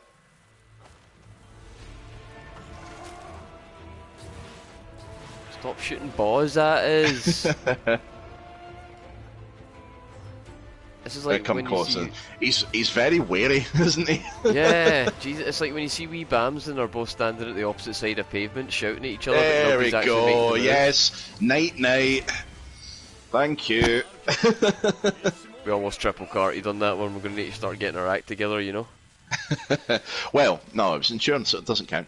That's fair enough. Right, what we got? That's a freebie. We only carted once. After it was me. Warhaven, we had Party Animals. Which again, is that like the next sort of like Fall Guys type thing? Looked like that's what it was going for. Yeah, Again, not one kind of like kind of Gang Beasts or Human Fall Flat, which we did get a sequel for as well. Yeah, it's not one that really interested me. The next game did interest me, but that's just because I'm a big Crash fan. That was Crash Team Rumble. Yeah. So is this a spiritual successor to Crash Bash and things like that? I would say so, yeah. Yeah. So it looks like they're leaning into like competitive play, which I'm all for. It looks like it's the exact type of game that would be fun to play competitively. Yeah, I can see that. Right, now we're getting into the good stuff. So, oh yes. First off, the trailer for Alan Wake 2. Now, I don't know, I didn't play the first Alan Wake, but I didn't realise that he looked exactly like Keanu. I didn't play it either because it was, you know, obviously an Xbox exclusive for the longest time. But it does look pretty good, and like from what I hear, like the first one was a lot more like kind of mystery based. Yeah. Whereas this one looks as if it's leaned right into survival horror. This one looks like it's just gone Resident Evil. Okay, let's make Resident Evil. Do you want to make another game? No, we'll make Resident Evil. Okay. Let's see, who are we gonna fight? Let's fight Diablos. It's been a while. Good old Diablos. Then in Wake looks like Colin Firth. Okay. Yeah, the game looks cool. I'd be into playing it. I hope that when it comes out, or closer to the time that it comes out, we can get a re-release of the first one on like other consoles, other platforms, so that more people get a chance to play it. Although, having said that, the developers have said you don't have to have played the first one to understand anything that's happening in the second one. The second one Yeah. is it's not a reboot. It's just a sequel that doesn't draw from its previous It's its own thing. installment. Yeah, Yeah. it's like a standalone sequel. Hmm. So I'm into it. Yeah, I mean, it could be pretty good. It looks pretty immersive. Like, it seems to have gotten that like thing. It seems to be like a kind of over the shoulder type effort, like RE2 and 3 and 4 as well. But like, it seems like at least in the pieces that they showed to us, it looks as if they kind of understand like the need to create like tension in that before you drop the scare. Do you know what really bothered me about it? What? See the new character that they've introduced, whose name I believe is Saga, the FBI agent. Yes. So for everything that we've seen, for every showcase or whatever, they keep talking about Saga and her partner, who is shown in the footage. He gets out and she's like, oh, this story's about us, the writing's about us. Mm-hmm. Yeah, that motherfucker never shows up again in any of the trailers or any of the gameplay footage that we've seen, so either he's the bad guy or he's going to die. So why do you keep talking about Saga and her partner as if he's relevant? Is he the bad guy? I feel like he might be the bad guy. He's either a bad guy or a red shirt, yeah. Yeah, but see if it turns out he's the main villain, I'm not going to be happy. I'm throwing it out there now. Anybody that plays it, because I probably won't get the chance to, but anybody that does play it, let me know if that's in any way accurate, please. This Diabolus is a decent size. Is it really? Uh-huh. Sorry, I'm just looking for some Joe Lilies that should be around here somewhere. I don't, as a character, I don't come up to his knee. Oh. Right. Well, yeah, we could have something there. Let's try and not fuck this one up.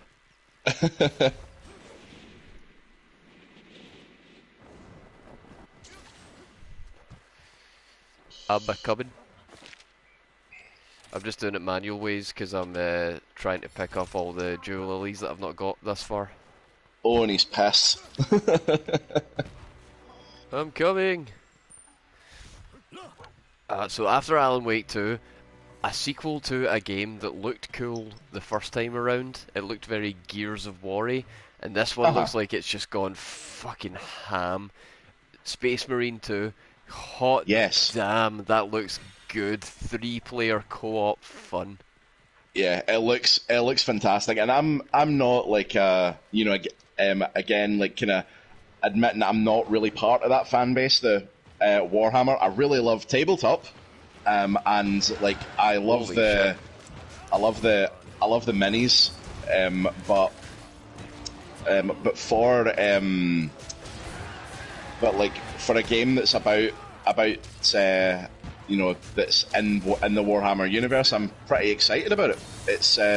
It looks like something that I would actually enjoy. It looks like it's using a lot of the lore. It looks like the kind of thing that Henry Cavill's going to come over. Oh yeah, he'll be. They'll struggle to get him into the studio because he'll be too busy playing that. He's like, it's research. I'm researching the part. It's research. Come get it off me. You can't. I saw. I think it was an Onion article that basically said that all of the funding for the new Henry Cavill Warhammer fantasy thing is spent on miniatures already. Sees that like Henry's got them in the production board, and he's like, "Trust me, guys. Instead of using storyboards, we have to get the miniatures, and I'll show you on a made-out model of the map." And he just sits, he gets all the minis, he paints them, and then he just does little dramatic readings of the script for what he's come up with, but he uses the minis. Yeah. And they're like, Henry, we have fucking computers, man. You could have just drawn this and shown us. He's like, no, you need to be immersed.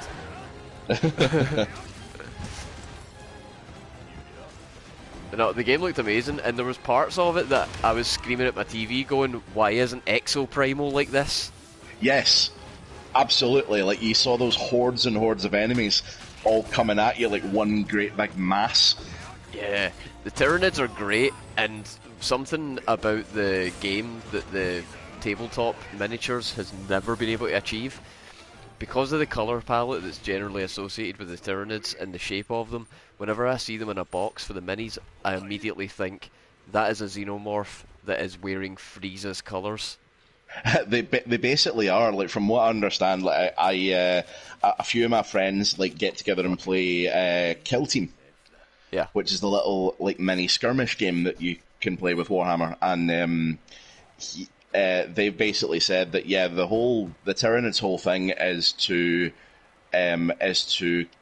kill, reproduce, and repeat. Yeah, so they're xenomorphs. Yeah. Which I'm all about. And the game's making them not look so Frieza-y, is what I was getting at. Yeah. It looks like it could be great. Like, I mean, if they do it like kind of pretty much like almost like kind of Dynasty Warriors, like 1 against 1,000. Oh yeah. That would be amazing. It looks like that's what they're going for. It looks like they're just going for these guys all have 1 HP, but there's a billion of them.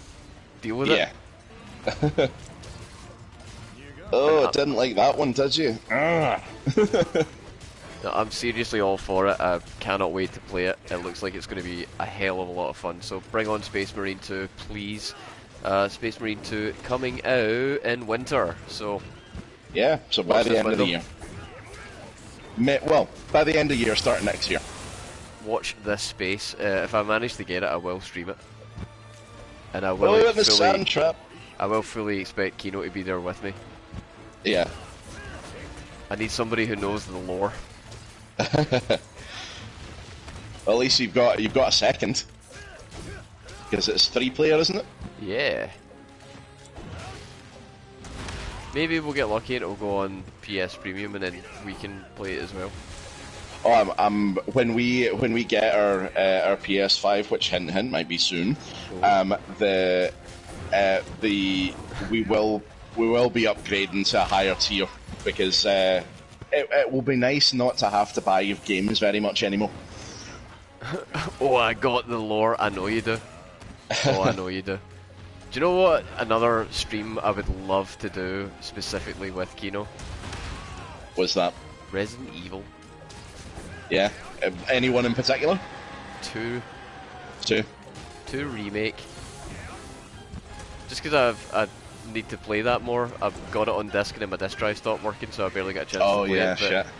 I think that it would be good to go on a deep dive of the Resident Evil lore, because that is one of the few people that I would actually listen to and take everything that was said like wholeheartedly in terms of Resident Evil. You're more qualified to do Resident Evil lore than the guys on the Resident Evil lore podcast I listen to, and that's not even a joke.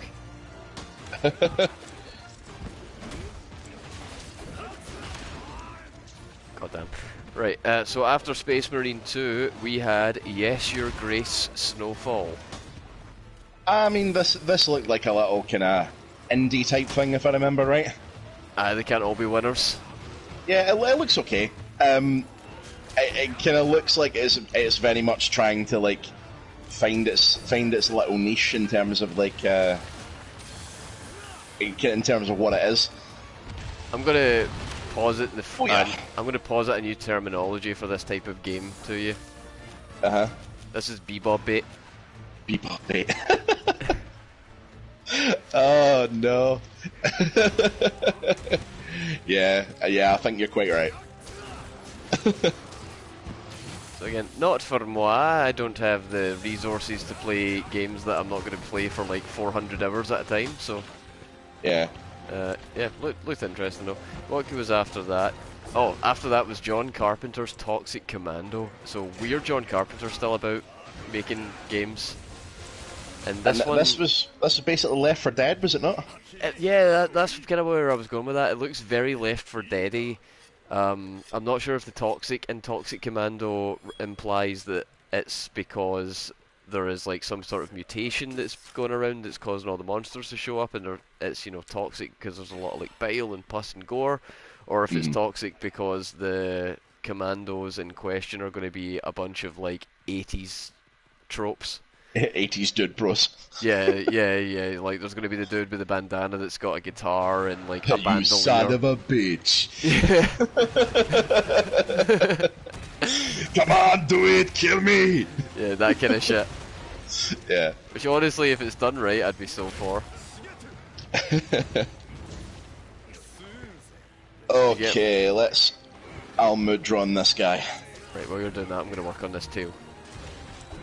And knock this big bitch back down, please. Shit. I cut off his roar. Shut up. Cut off his horn, and then I'll cut off his tail. I swear I love animals. There we go. Give me the tail. Give it. I want it. I need it. Finisher. Get back down, you big bitch. Almudron, why? You dropped a big pile of mud in front of his head. Oh, there we go. Got him.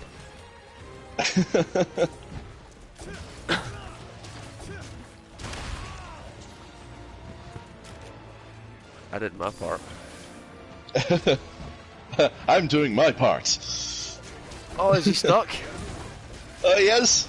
Oh, I missed that from classic Monster Hunter. That used to be the way to fight this guy, was just let him ram into a wall. Ow, fuck. Yeah, that one hurts. Yep. It's cool, I've got some mega potions. Just pick up some pieces while I'm here, just in case things go tits. I think we're in a good position though. We've got the tail off, and that's kind of the main bulk of this guy. So something that we could resort to later, which I kind of found out between streams. Apparently, in this game, there is an aggro decoration. Oh yeah, and that lets you like soak all the aggro, so you can essentially do tank and support builds. Pretty much, yeah. So it might be worth looking into if I'm going to be potentially tanking stuff for us in the future. Don't forget to carve the tail. Indeed. Where did it go? There it How do is. you feel about Jean-Claude Van Damme for Johnny Oh yeah, Cage? yeah. He's because sure, Ed said on the stream that they got him for I think it was it mocap and voice for Johnny Cage. I sincerely hope that he is just himself about it, and he starts throwing in like weird comments in support of Russia. Because you know he's been at that recently. Every now and then Johnny Cage just starts calling people comrade. You're like, eh? Comrade Cage.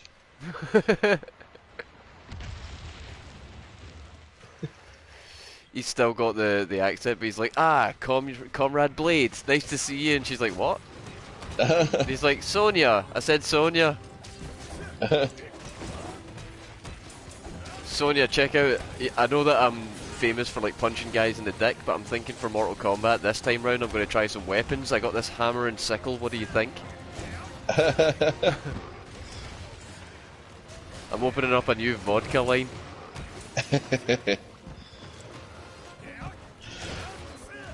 I suppose it'll be a step up from Coors Light, won't it? Yeah. Well. Anyway. Yeah, no, I'm cool with the Jean-Claude Van Damme thing. I get that that's where the game originated from, and it is a kind of cool full circle moment for them, even if he is an absolute cringe magnet / absolute fud. It is cool for them because, like, Boone said on stage as well that they have been trying to get him for a very long time. Yeah, and he again, finally said yes.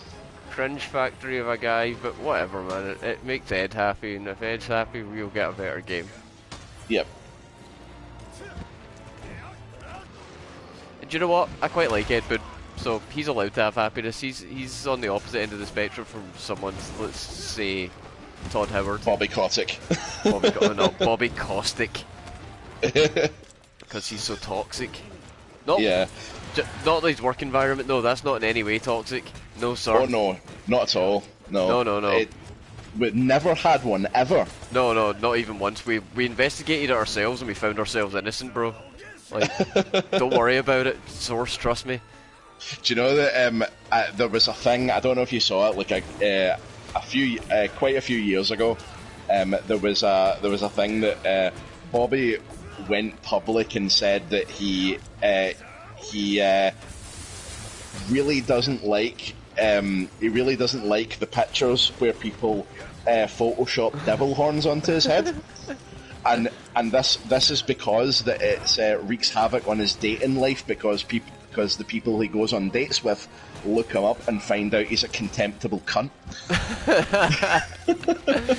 He's like, oh man, I wish they had to find it out the old-fashioned way after several months of gaslighting. Come on, guys, you're making it really hard for me to get my hole and not have to pay for it.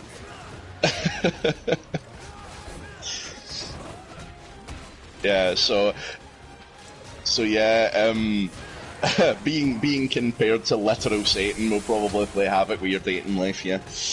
There are some people out there that will see that as a kink. Oh yeah, for sure. And to be honest, Satan isn't really that bad. Nah, he's misunderstood more than anything. And do you know what? Maybe I can fix him. I feel like that's the way it's got to go, right? Right, so what else we got after that? Baldur's Gate 3 was next. Now, this was a really big one for me, of course. And how did you feel about Lucius Malfoy being added to the cast of villains? Is that who that was? Yeah, it's Jason Isaacs. I mean, Jeff said the name of the character that was being introduced like I was supposed to know who the fuck it was. And then some, like... No, I don't think anyone does. I think this guy's new. But, like, it was pretty cool to, to see, like, more star power getting added to this game because, I mean, the other villain that they've announced and shown is J.K. Simmons.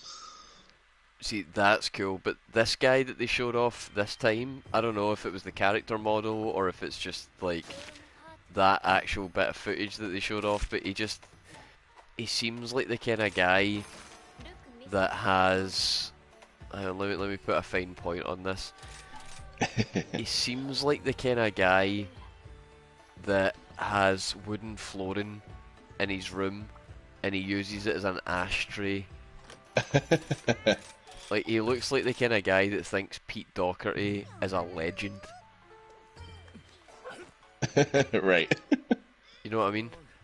Like, he looks like the kind of guy that even though he's got a tin of cigarettes pre-rolled, he'll ask you for a tap. He looks like the kind of guy that has never tied his shoes. Yeah, he just tucks them in. Yeah.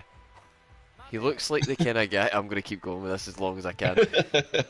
He looks like the kind of guy that would fish the chip packet back out the bin if he thought there were still some good chips in it. He looks like the guy that has been lifted for something like really stupid, like fishing in like somewhere without a permit. He looks like the kind of guy who uses spoons as a unit of measurement regularly. Like, that guy can eyeball a tablespoon of any liquid. He knows it by weight.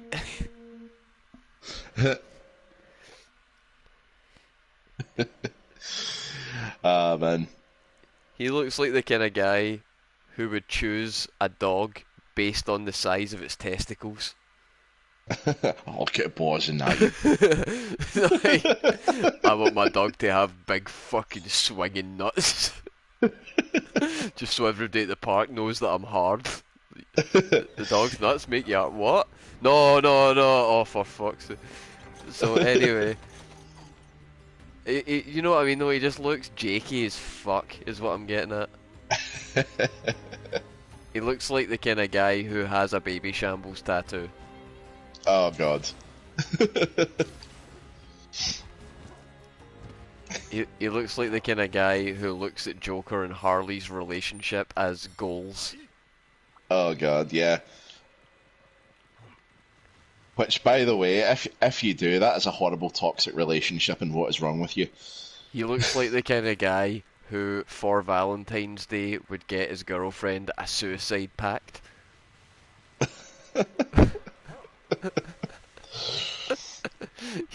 And a packet of cigarettes. Alright, I think I'm done. Okay, let's run its course. I don't think I'm going to be able to do better than Suicide Pact. Yeah, it's peaked. Right, anyway. So, after... do you have anything more for Baldur's Gate, or are we done with that? So really looking forward to this. I was really excited when they, announced that it was coming to console, because I do not have a hope in hell in running it on my potato of a PC. God, I hope it is optimised for console. I hope so too. But they have been testing it, in early access for quite a long time at this point. So they've had the chance to iron out the creases that it might have, and doing so while players are playing it, which is, stands them in good stead. And this remember as well, it's Larian Studios. These are the people who made Divinity, Original Sin, Game which that has had very high regards. Yep, one of the higher rated games of its type. I'll get round to it eventually. Yeah, I fully intend to. I don't know whether it'll be before or after BG3, but we'll see. Well, yeah, I mean, the game looks really fun, and I know a lot of people that are into it, so if it's got any kind of multiplayer aspect, I'll probably get roped in. Yeah, and the good thing is, for anyone who is on the fence about it, one of its biggest strengths is, see, if you played any D&D in the last in the life cycle of the current edition, it basically runs on 5th edition rules, so it'll be familiar to anyone who's played. I had no idea that you could use the sand here as a trap. Yeah. Usually you need to break a rock that's sitting on top of it, but there is a sand trap. That's awesome.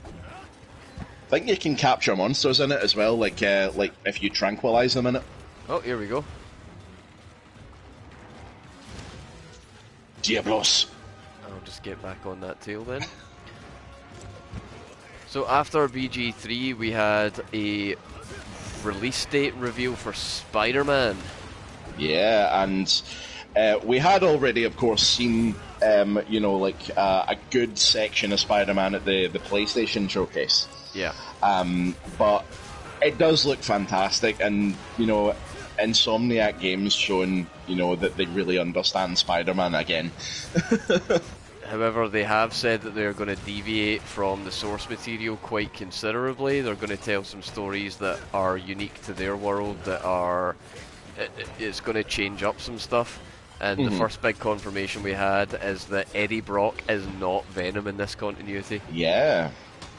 So that's interesting, but they also refused to confirm who it was. It's obviously Harry. It's Harry. It's Harry. I'll put 10 gift subs on it. It's Harry. Well, you heard it here first, folks. If anyone's been eyeing up a gift sub. It's Harry Osborn. There's no shot it isn't. Nah, I think you're probably... No. I'm not going to jump straight to Flash and then go into anti-Venom right away. No, without Eddie? Nah. I don't make any goddamn... I don't make a lick of sense. You crazy. I like you, but you crazy. I think you probably are quite right. I think it's got to be Harry, because obviously they kind of they dropped him in right at the end of the last game. They dropped a bit at the end of the last game, and in the cutscene that was shown on the PlayStation Showcase, Peter says something about protecting Dr. Connors because he's the only one that can help Harry. Ah, So right, okay. something's up with Harry. The only thing that's going to be able to save him is not Dr. Connors, it will be the symbiote. Yeah. And then we'll have the Venom villain arc in the game. Yeah, which I kinda can't wait until the symbiote comes off Peter, because I'm sick of, like, unless he's got an emote that makes him do the Spider-Man 3 walk down the street dance, I don't want him to be a Moody Judy. Do you know, the one thing I will say, and I don't know if this is maybe too greedy or not, but like, obviously, like, Insomniac Games do have another Marvel game in the works, and I was kind of hoping to see a bit of that. Yeah, do you know I actually bought the PS3 Wolverine game at CEX the other day? Oh, did you? Okay. Yeah, it was 15 fucking quid because it's a fucking licensed property. But it's one of those games that somebody played it on my PlayStation in Canada in like 2009 and got one trophy, and it's just been sitting there the whole time. But that game is violent as hell. Yeah. It's so violent, it's insane, and I love it. That's exactly what Wolverine needs to be. Well, they have said that this game that they're working on does have an R rating. Good, it needs to. Yeah. It needs to have the R rating the same way the third Deadpool movie needs to. Yeah.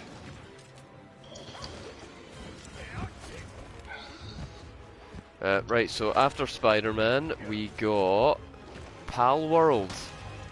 This is the bizarre Pokemon with guns type game. Yeah. And from the cutscenes, it already looks like it runs better than Scarlet and Violet. It does. Some of the Pokemon that we've seen in it were they were just Pokemon. Like I saw a fucking Latias in there. Legally distinct, the best kind of distinct. Yeah, like that thing that they were flying on was straight up Latias. Yep. And there was most definitely a knockoff Lucario statue, and there was a knockoff Gardevoir in there. Yeah, oh, that one was blatant. I saw that and I went, Gardevoir? Then realised that Gardevoir had an AK or some shit, and I was like, oh, okay. Weird new direction for Pokemon, let's see how it flies. It's a bold strategy, Carton. Let's see if it pays off for him. We could make an open world MMO Pokemon where people get to play together and all that, but we've decided instead we're going to give them AR-15s because, you know, we're trying to reach out to the American audience specifically. So I'm curious to see, like, are guns going to be the only strategy that the player has, or can we also melee? Because if we can also melee, then that gives it a sort of parallel with Monster Hunter. Yeah. And I'd be up for that. And it looks like there's a bit of base building in it as well. Like, see, and I don't know if they didn't really show it in this particular trailer, but like some of the other ones that have been on YouTube, because it has been shown before. Like some of the ones on there, like it's shown that it does appear to have like a bit of, like a bit of like sort of hub building. It's one of those ones that I don't want to pay a lot of money for, but if it has a demo, I'll play the shit out of it, and if it goes onto PS Plus, I'll probably get the Platinum on it. They should probably. Do you know what would be good? If they made that one a day one PSN exclusive. Come on, Sony. Do you think we're going to start getting into that, trying to compete with Game Pass proper and get the day one? I think so. It's already started because we got Chia. That kind of very Chia's that sort of very like sort of like a chiller, a more chill version of Breath of the Wild. God. You play as a shape-shifting child. Yeah, no, pass. Yeah. But that was day one PS Premium. Wait, what was coming out after that? Land of Morning Light. What the fuck is this game? I don't remember that one. Where's the bird? The Lucky Life. Where's that? I'm gonna go and grab that because that is a that is a Zenny reward one. No problem. I'm gonna go after Chef Angie if I can get this Tigrites under control.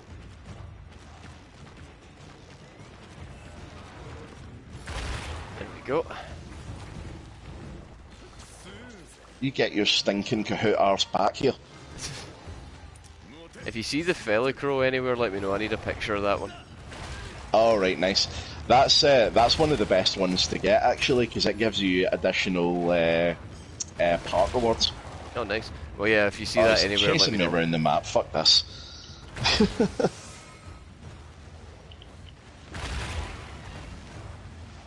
Oh, there's a wee cave up there. This monster hunter, not owl chaser. Is there an owl monster? Yes, Malfestio. Oh, that's right. Yeah. I really like Malfestio as well. It's just account items up in that wee cave I checked. I realised I hadn't seen it before either. But there is shit to find in here. Like, there's like little relic things dotted around this particular map. Yeah, I'll take you to one of the, or a couple of the really cool places that I've found in my travels when we get there. When we do a hunt in lava caverns, I've got a place to show you. Oh, nice. And flooded forest as well in the pyramid. Found some secrets in there. Yeah. You wait 20 minutes for the big snake to appear. It shows up at dusk, so I just went and did a hunt until it got dark. Fair enough.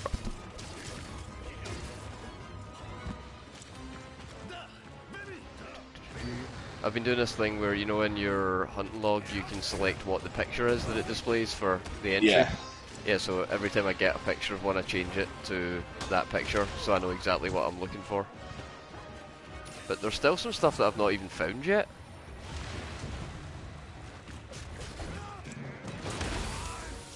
Yeah, I mean, like, some people like rag on this game, like, since it's not quite world, but like, it's still packed to the gills with stuff. Oh yeah. Yeah, you always get your money's worth with Monster Hunter games. That's one of the shining endorsements of the series. You will get hundreds of hours out of this game if you're willing to put the time in to get good.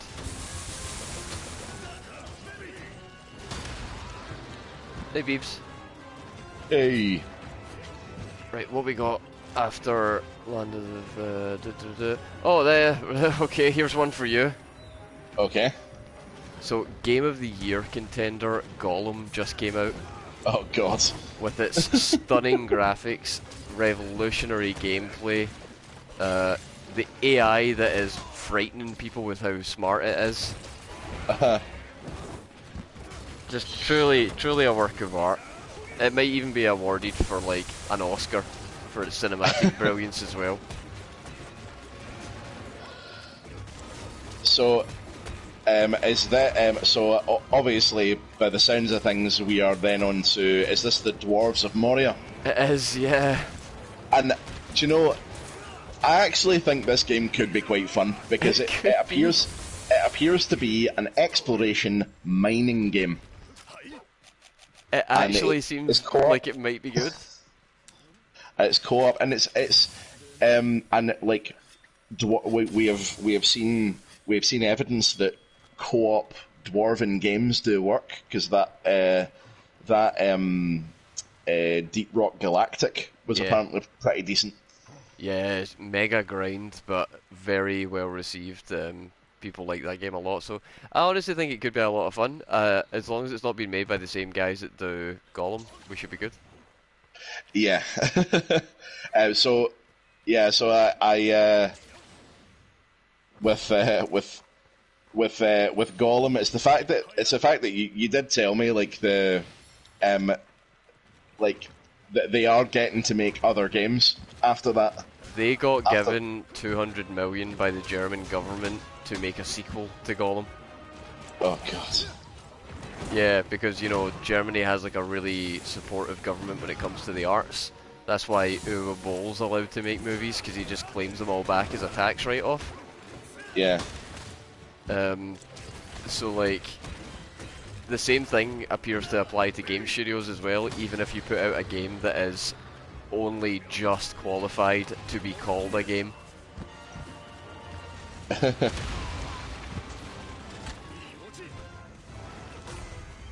Nice. Yeah. Right, one more quest, and then we've got the urgent. Yes. I say we push on and do it. I say we do too, and that way we can get further through this list, because we've still got quite a few to go, but I think we can run some of them. We got a ways to go. Right, so next game that was introduced after Return to Moria was FF7 Ever Crisis. The fuck is this game? Now this was actually announced ages and ages and ages ago. I don't know if you remember, but yep. This is supposed to be a mobile game, and it's going to be released episodically, and over the course of the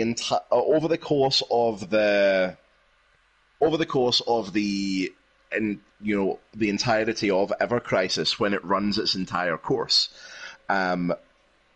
We will have played the entirety of the FF7 anthology, or what did they call it again?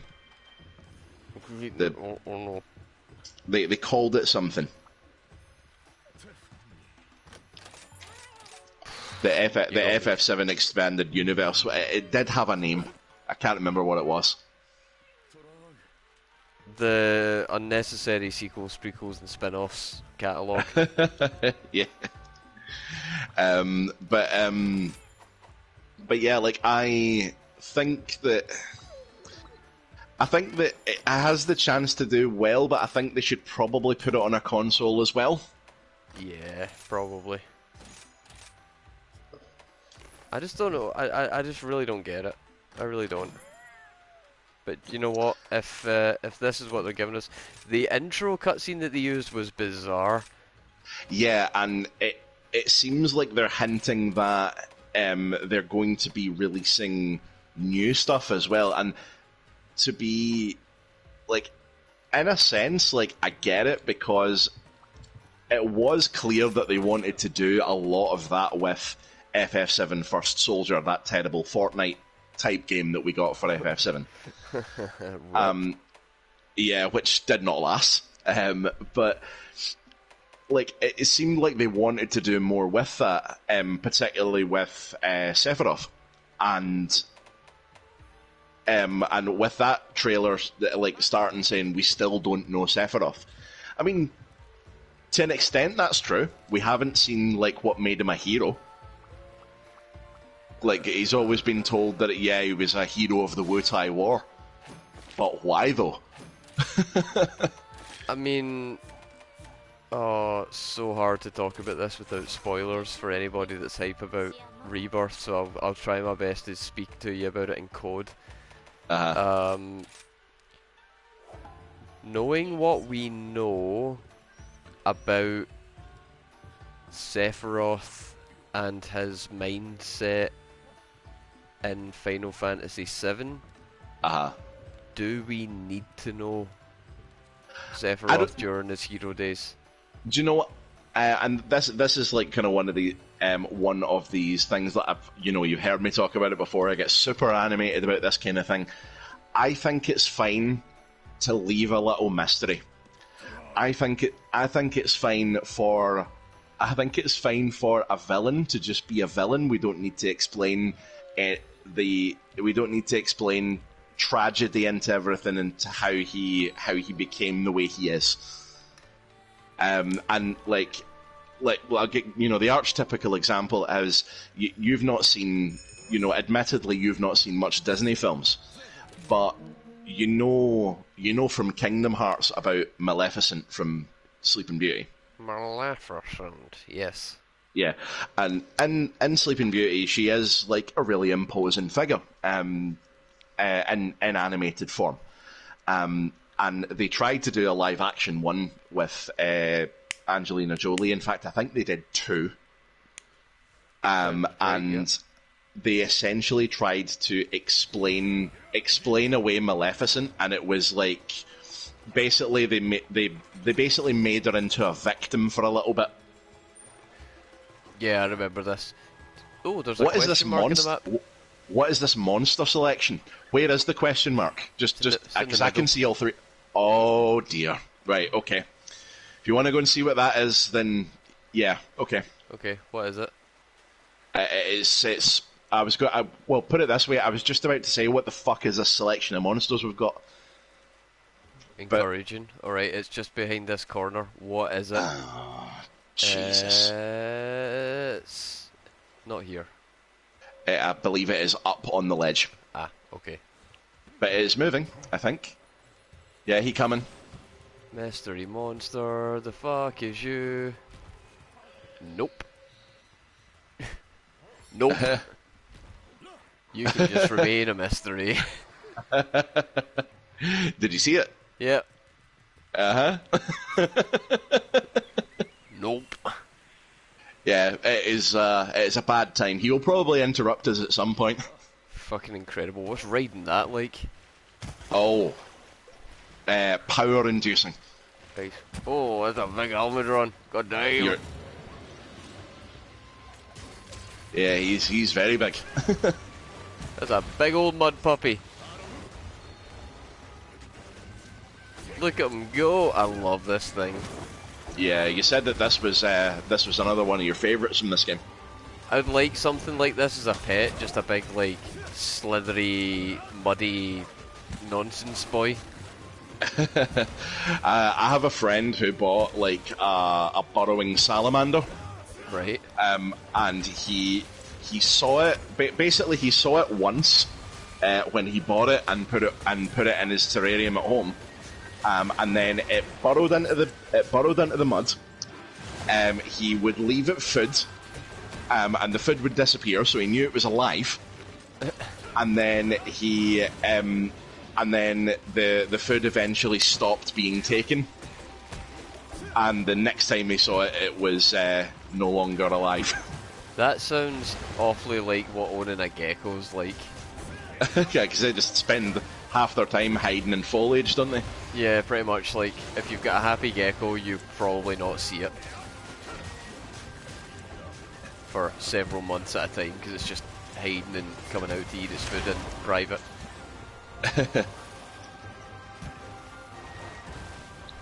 Right, oh god. Right, try to do too many things at once here. So, yeah. Need to stay out of that golden mud. There we go. Right, where's my list? So next on the list we had Banisher's Ghost of New Eden. And this one, if I'm remembering right, this is another. Oh no, this one actually looked really good if I remember right. This was like a kind of really high polished RPG looking thing, was it not? Might have been. I'm struggling to remember this one. It's not the most memorable name. I think like I'm probably gonna look it up again like once we finish, but like I'm pretty sure this was one of the ones I was like watching the trailer for, and going, yeah, this might be an off pick. Yeah. Well, we'll bookmark that one. Next game they announced is one that's got my attention. Mm-hmm. We had the reveal of Like a Dragon, the man who erased his name, Like a Dragon Gaiden. Mm-hmm. And this looks like a wacky, like you are Neo in the Matrix, like in the second Matrix when you're doing just like 100 guy brouhahas, but with a little bit of like supernatural bullshit thrown in. Yeah, so like what one of the kind of notable things about this is like the other Like a Dragon or Yakuza games have of recent times have all been turn-based. If my memory serves. I know that Like a Dragon was. Yeah, so with this going back to being more of a brawler, that's obviously a change up. It looked very, it looked good. It didn't seem like it was a step back, so I'm quite excited for this one. I need to get into that series. It is on my radar, so I'm probably going to start with Like a Dragon and then work my way back. Yeah, apparently, like before FF7 Remake came out and did its thing, like that style of game was basically Like a Dragon / Yakuza. I've heard nothing but high praise for the entire series. Apparently the trophy grind is pretty brutal on them. Yeah, I've heard. But you know, that's never stopped me before. Damn it. Nope. I just started a new grind today, actually. Oh yeah. Yeah, for Castlevania. Yeah, that's you're moving on to Symphony of the Night.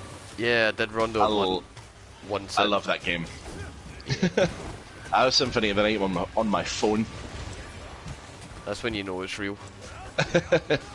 I can play it at any time. Right, what was announced after that then? After that we had Under the Waves. Now this was from Quantic Dream. Oh no. If I remember right, this was the sort of more scientifically accurate Subnautica type game. Yeah, but it's Quantic Dreams. But it is Quantic Dream. So it's going to be super narratively driven then. It's going to be super narratively driven. It's going to be it's not going to have any replay value. And it's going to be full of dive and kai, just absolute nonsense ideas for blurring the lines between. So it's QTEs. It's just a QTE game. Exploration game. What do you find? It's a QTE. Yeah, there does seem to be like some kind of looks of things, some kind of mystery to solve in it. Which I mean, if you're going to be making like a narrative, immersive game, I think mystery's one of your kind of better options, is it not? That would be another genre that I think would do really well in VR. Yeah. But maybe they could make what is it? Wolf Among Us 2 in VR, and that would do all right. You know, one of those games where it's just a picture and you have to find all the hidden items. Yeah. You could do that in VR, but you actually have to rummage through a room. Oh yeah. It's like, find the pen. Oh fuck. Find the chicken. And you're like, alright, okay, I'm looking for a chicken. I'm looking for a statue of a chicken, but it was actually a drawing of a chicken on an egg carton in the fridge. God damn. Like the Where's Wally from hell. Yeah. Yeah, why not something like that? Why not Where's Wally, but you're actually walking around like a crowded place trying to find him in person? This poor Almadron is suffering. Should I make Where's Wally games? These sound pretty fun. Next up, we got an announcement for, or at least just a kind of general advertisement for the next season of Call of Duty, the online one. Don't care. Happy to pass on that very quickly. That's fine. I hope it's good for the people who want that. Yeah. But, I mean, admittedly, like when they announced it, I was kind of more paying attention to the map that they introduced, because damn, have like multiplayer shoot 'em up maps came a long way. Yeah, they have. Nuketown's still the best. But it's definitely come a very, very long way from like the facility in Goldeneye. Yeah, fuck yeah, Jesus. So after that we had the cozy farm game, Fae Farm. Yeah, I mean, like this, you know, definitely for fans of Animal Crossing and things like that. I kind of thought this one looked a little bit lame. I mean, like there are like farming sims that 100% do it right. I mean, look no further than Stardew Valley. But, baby, it's on. Let's go. But I think you need to. I think you need to have a certain something to really carry a farming sim, and I don't know if this game has it. Oh, come on, climb. Ah, you can climb. Oh, I hear a basil goose. Hehehe. Alright, let's see what you can do. Show me what you've got. So you've got a bash, and for the strong attack, you let loose some scales. Oh, listen to that music fire up. Oh, I'm getting good 200 hits in here. Alright, I can probably get one more hit. Cannot see a damn thing. Mounted the Punisher! Oh god, I went so high. We get the full dive bomb, so you want to get out of there. Trying to just get back up on the fucking platform. Where the hell's Almudron? Can't see shit. Thanks, Basil Juice. And Basil, much as we absolutely loathe to suddenly get carpet bombed in the middle of a hunt, again, like you said, Nergigante was one of the best new additions. I would put him up there as well. He's a monster that instills a certain emotion every time you see him, but that emotion is always just, oh fuck. Yeah, it's somewhere between oh fuck off and blind panic. I think he's like Rajang, but not as charming. Yeah, he's like Rajang, but just an fuck. asshole. Right, okay, we need to be careful now. Yeah, he will be close to capture, so I think we'll manage it. Don't jinx it. Don't curse it. We need to be successful, we need to do good. Right, so after that we had... Oh my god, I can't believe they wasted our fucking time with this. So, that Fanny for the mobile ads for Marvel Snap. Yes. What would it be like? That dick, he showed Yeah. up and he was too enthusiastic about nothing. They had no footage to show us, they just had some shit ad.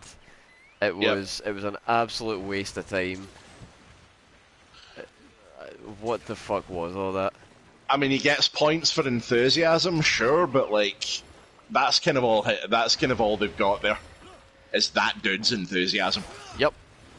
And don't get me wrong, like, he as a spokesperson for this thing is just fine. He's doing the business, he is enthusiastic, he comes away with some memorable patter, but did I give you my rant about why I hate those ads?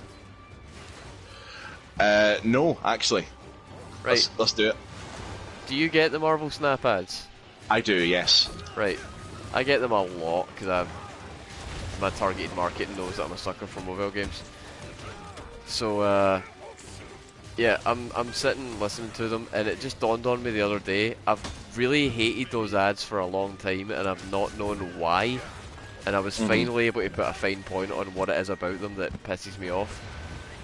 It's the wording, specifically, on the ad that shows up the most frequently for me. Right? What would it be like if you couldn't just show up to a game, spend hundreds of dollars, and get all the best stuff right away? It would be like working a minimum wage job, you fuck. That is my experience with a game. It doesn't matter if that's an option or not. Like, who is this ad targeted to? Like, oh yeah, I keep just downloading mobile games and putting $200 into them and coming away with... Oh my god, why? Yeah, see, what did I tell you? What did I say? Do you know what that means? Yep. Do you know... What does that mean? Well, not only is it the first time that quest failed screen has ever disgraced my view, and even though I was 66% of the reason it showed up, I still blame you. Okay. That means that I'm going to put on the other quest. The other quest? Yeah. Yeah, we don't get to fight Almudron. That's a reward. You're going to be punished. Okay.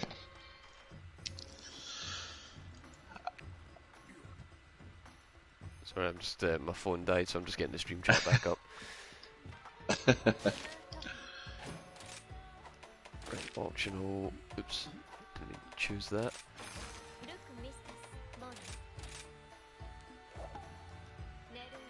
There we go. That's what you get.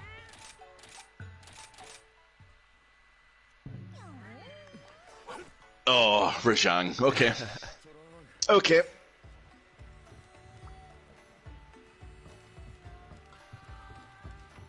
Do you have what it takes to spank the monkey?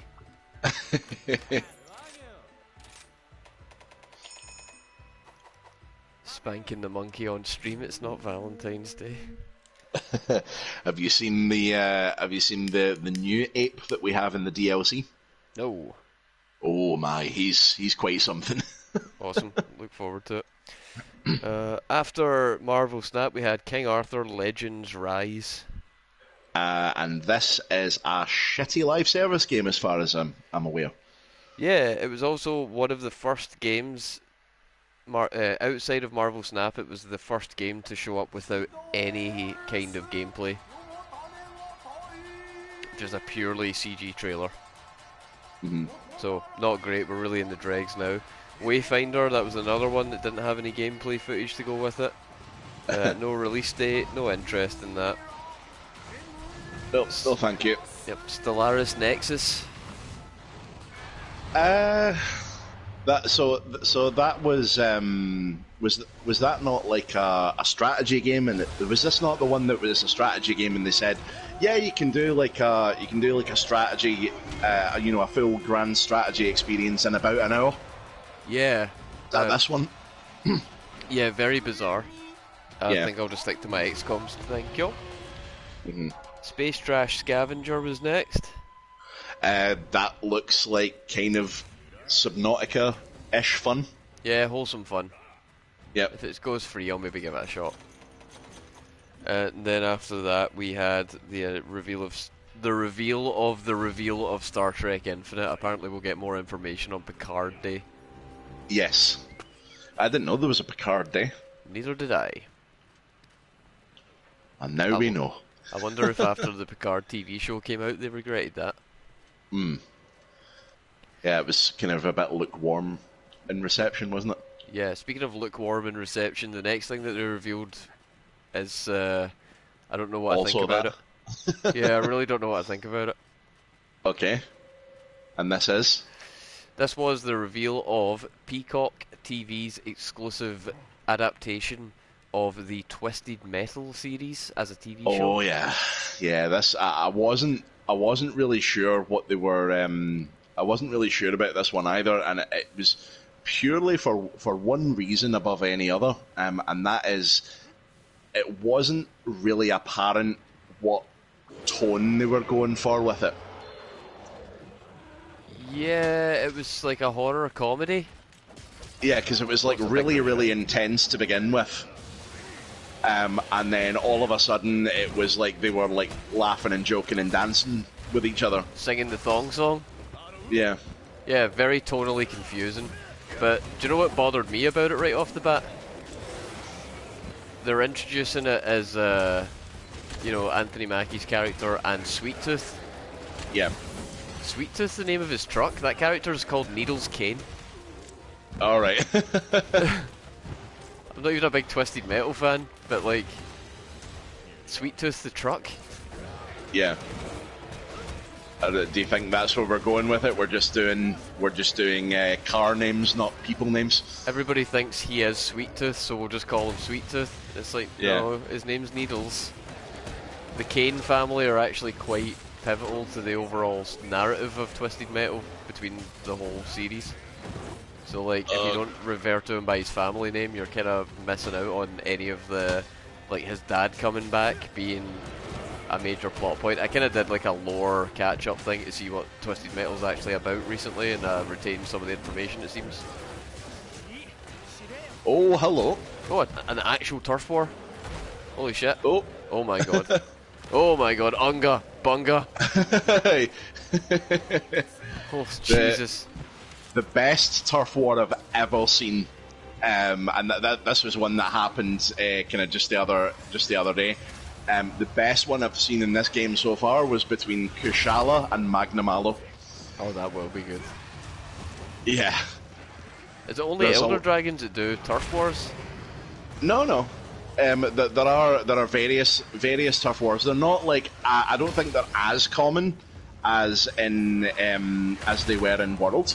No, now you get the mount before you get the turf war. Yeah. There we go. Mounted Punisher. Kill him. Spank his monkey butt so he goes out of this horrible mode. Yeah. That was a teeny tiny Rathian you were raiding as well. Or it's just a huge Rajang. I'm not sure. He's it's pretty quite big. Yeah. I didn't actually check to see if we got a crown for any of the other ones. I feel like that Diablos was a contender. Yeah. Smack his ass. Oh yeah. Now break his face.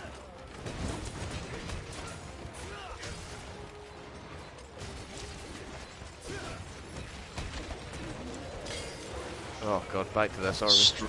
Straight back to Super Saiyan. Are we sure this isn't a Furious George? Oh yeah. Oh shit, you need help. This is back in the day where I flashed. Oh my god!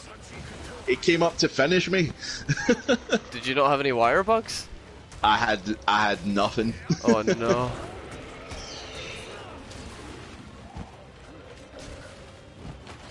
God, I was just thinking it was going really well too. Oh shit, he just grabbed me. It's fine, I've got wire bugs.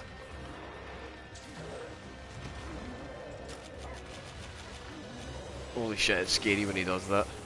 Yeah. And I think he's just gone Super Saiyan 2. Oh, back to Red Arms. Yeah. Great. Fine, he's letting me smack his ass. There we go, back down to Super Saiyan 1. Yeah. Like I don't think he's as scary as he was in Iceborne in this. Nah, it does feel a wee bit nerfed. Yeah, I don't think he's quite as terrifying anymore. Speaking of terrifying, trying to pronounce the name of the next game. Right. Lisfanga, the Time Shift Warrior. Right, now this game looked really cool. Now there was one thing in particular that I thought was really interesting about it.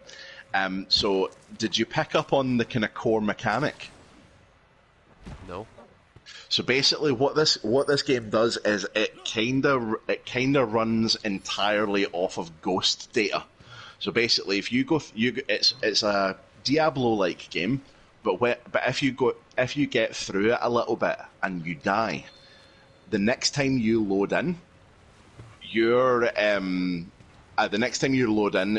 the ghost from your previous run runs alongside you. And it does exactly what you did during that run. Right. So it's so essentially you end up building up an army of echoes. And you can apparently use that to your advantage. So it's not a punishment for dying. It's like you kind of get a leg up essentially. Weird. If that works, it sounds like it could be interesting, but I'd need to see more. Yeah, I would give the if you get the chance, give the trailer another look with the knowledge that is the core mechanic. Yeah. Because I think it has potential to be pretty good. Yeah, well. Immortals of Avium was next. That's just Forspoken. That's first person Forspoken. Yeah. And I kind of thought, like, at first, when I first saw it, I think before, like, maybe like slightly before Forspoken really kind of came out, because they were announced like, were they not announced like kind of roughly the same time? Yeah, it was quite confusing. And at first it looked more like a Bioshock type affair. But the more I'm seeing it, the more like just generic shooter it looks. And yeah. I think like I was kind of like disappointed, because like I was thinking, right, you know, it's a magic based shooting game, you know, surely that's going to have some cool spells in it, and it basically just looked like Doom or Quake, but with flashier colours. Yeah, I feel like everything that it's bringing to the table has already been done with an interesting grenade somewhere before. Yeah. Okay. Back on him. Right, let's go and see Magna Malo? Yeah, Magna. Yeah. And I'll get you over there, I guess. Yep. Hi, Rathian, not playing with you. Yeah. Not super interested in Immortals of Evium. Happy to move on, because we've only got one jobber announcement left before we get into the good stuff. So, Fortnite, they managed to get Hasbro to sign off on a Cybertron and Transformers crossover. Mm-hmm. Good for them. Yeah, I mean, again, you know, I hope the people who are excited about that enjoy it. But for me, like, yeah, couldn't be less interested. Fortnite's got to a point for me where when they announce they've got something in it, I'm like, oh, that wasn't already in it? Weird. Yeah, yeah. Like, I would have thought for sure Transformers was already in it.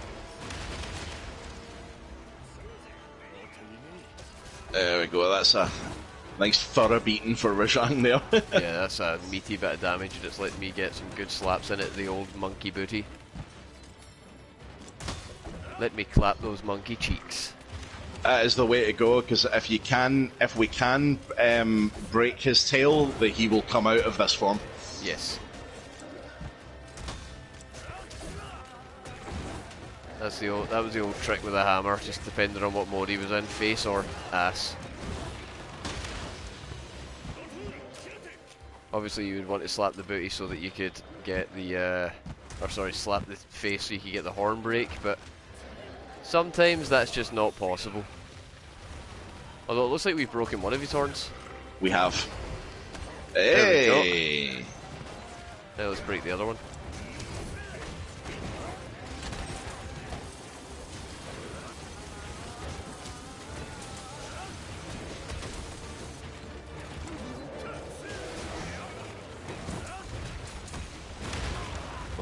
I thought he was taking a rest there, but no, he was just ripping the earth up to toss me and it at the same time. Oh my god. No, don't you dare grab me. Still, I've got some life powder and some dust of life. Yeah, I think I'm going to put that on as well. And get some flash bombs too, for in case he does grab.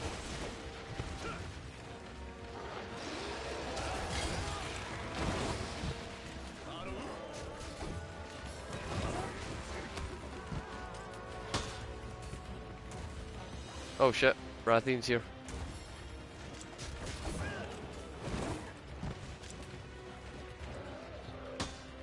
Can you not get in like a second turf war?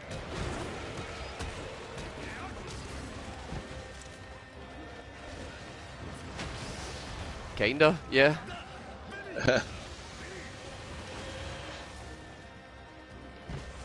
Oh Jesus, I don't like this.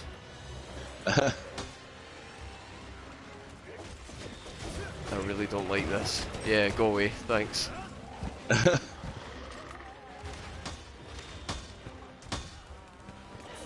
mean, like, the monsters are more courteous with the space in this game, whereas in World it was like, oh, what's that? You're fighting in a tiny enclosed area? Let's get all 3 monsters in there.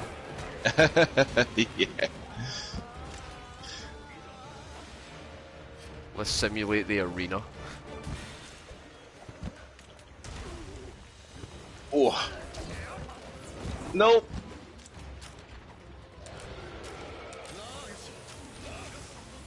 There we go. Oh god, I tried.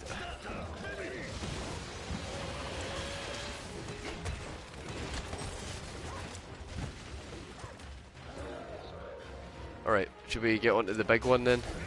Yes, let's do that, because I've a few things that I want to talk about, and like there are like obviously like I don't know how kind of spoilery you want to go. Is Emma still watching? I don't think so. Let's go nuts. So just to let so if for any reason there's anyone else in the chat right now listening and they don't want spoilers for FF7, or they don't want spoilers for a remake, then maybe put the stream on mute if you still want to watch monsters. But so yeah, that was your warning. Yes. So the start was interesting. Yeah. So it's not what I expected them to show us at the start. I was kind of hoping that they were going to basically do what I'm hoping they do at the start of the game, which is just drop us straight into the flashback. I just got 3 beast gems. Nice. Good reward. But yeah, what I hope they do is they drop us straight into the flashback. I want to be in the back of the van with the Shinra soldiers and Sephiroth. Potential. That's where I want to be at the start of this game. Well, because I think we need to examine this. See this scene that was taking place where they are being stretchered away, and you see clearly Barrett, Tifa, Aeris, and Nanaki. Yes. That could. Oh, cutscene. Yeah. Oh right, okay. This is probably because the urgent is possibly Narwa. Well, let's find out.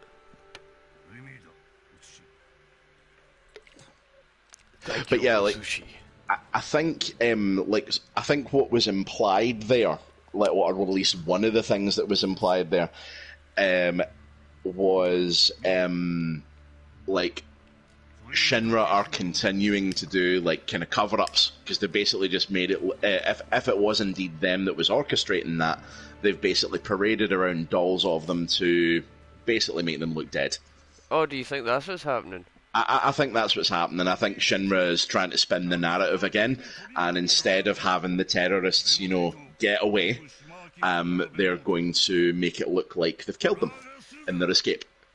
Okay, that's an interesting spin on it. However, I do have one alternate theory.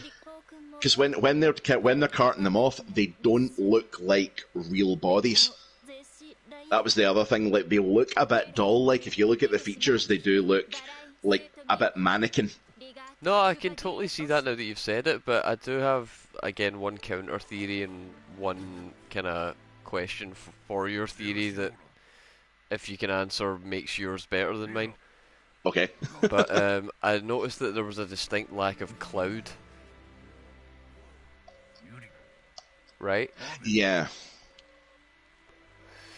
Could it possibly be... Now, obviously, I've not played Intergrade, so I don't know what the fuck's happening with Zack. But yeah, it feels like there might be two kind of timelines playing out at the same time that might cross over or something, because we saw like Zack and Cloud crossing over where the gang were walking in the opposite direction. Yeah. So I was thinking maybe this is like an alternate timeline playing out in tandem with ours, where Cloud wasn't there, he wasn't a part of it, and so the events played out differently, and our gang died.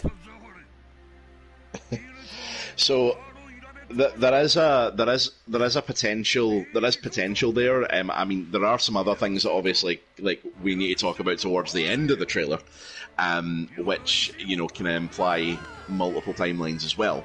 But in terms of like, I mean, it certainly could have been.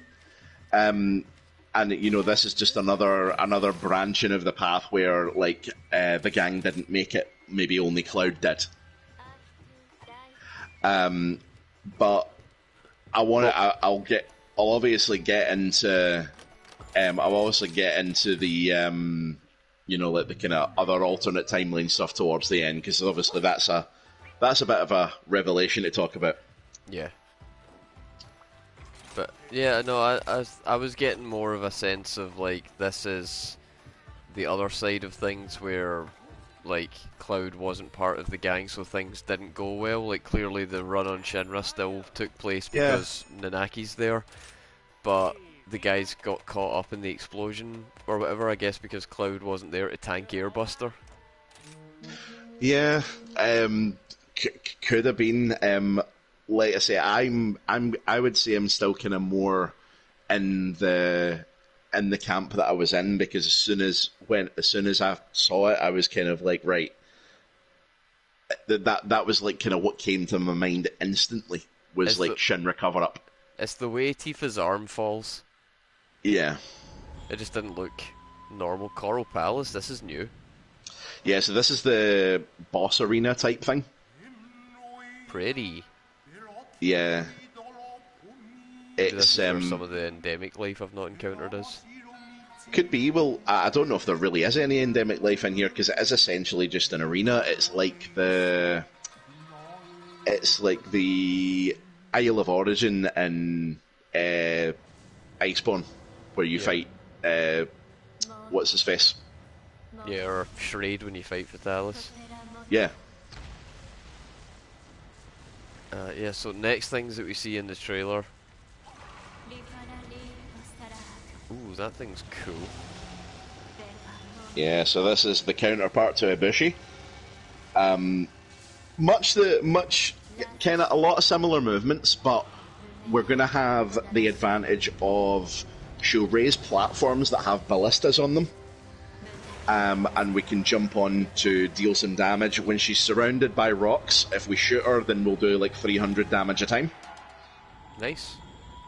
And there will be like Dragonators and Spit and Wyvern shots available at various points. Alright, let's do it. Let's clear the 7-star. I think this fight's better than Ibushi, but that's just because of the other elements that it introduces. Alright, let's see it. Let's have it. Move, bitch. So we got to see some really interesting scenes from the game that confirmed a few locations that we're definitely going to go to. Mm-hmm. One of the biggest ones for me, obviously, was seeing Bugenhagen and the observatory at Cosmo Canyon. And they didn't show his fucking feet. No, they did not. I felt like a Street Fighter 6 fan watching the jury reveal. I was just looking for feet. So this is Narwa's gimmick. She makes these rings of electricity, and you can get around them by going to like jumping on the platforms that appear. She also has ones that she fires straight on, and it has an almost sort of bullet hell feel to it. Nice. Okay. I want to hit this fat bit. Yeah, this bit. Yeah, definitely. This great big Birkin eye. Oh, I just noticed we're on a raised platform now. Shit. That is cool. Oh yeah, there's the bullet hell. I see it. Yeah, this guy's definitely way cooler than Ibushi. Yeah. What's this one? Narwa? This is Thunder Serpent Narwa. Yeah, I'm more into Narwa. And we will fight a powered up version of it later in the Hunter rankings. Yeah, and that's she's down. That's Narwa the All-Mother. Okay. Hit her! So yeah, seeing Bugenhagen, that was huge for me. Was there any areas that caught your eye as well? I did notice that the silhouette approaching Junon was just glorious. Yeah, that was fantastic. Which, like, I was just like, at this point in the trailer, I was just kind of like blown away by the fact that we seem to be getting a decent size open map. It's on 2 discs, my guy. Yep, it is on 2 discs, so we do stand a chance of getting a fairly sizable map. I mean, like Horizon, Forbidden West is on 2 discs. Is it? It has a load disc and a play disc. Oh, okay. Right, here comes a spitting wyvern shot. Oh no, it's moved. Oh, the bastard moved. It still took 2,000. I still got him a bit.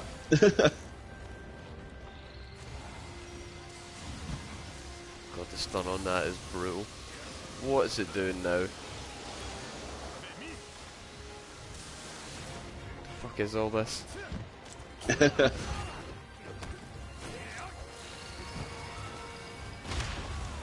I didn't see anything that suggested Rocket Town. But Yeah. obviously it has to be there. Like, if we're going to go all the way up to Northern Crater, which everybody suspects is going to be the end point, then, Yeah. like, Rocket Town is an integral part of getting there. Yeah, I mean, maybe it's just like I think the probably didn't show it just because like there's they want to keep something close to the chest. Wait a minute, I just realised something. I'm starting to like, I'm picking it together and trying to remember how the game plays out originally to see what is going to be there that they've not revealed yet. And yeah, how do we get to Cosmo Canyon? We have confirmed we're going to Cosmo Canyon. We saw Bugenhagen, we saw the observatory, so we're definitely going to Cosmo Canyon. That means we're definitely getting the Naki's backstory. That means we're definitely going to the Cavern of the Gi. But how do we get to Cosmo Canyon? Oh, that would be. Is that not Bronco? It's not Bronco. It's the buggy. Oh, yeah, the buggy. Yeah, of course. Where do we get the buggy? Aha. Right. Yeah. Okay. Yeah. So we're definitely going to the Golden Saucer. Absolutely. Which I means- think Golden Saucer is going to be like our mini. It's going to be the mini game hub, isn't it? Oh yeah, it has to be. Why wouldn't it be? Yeah.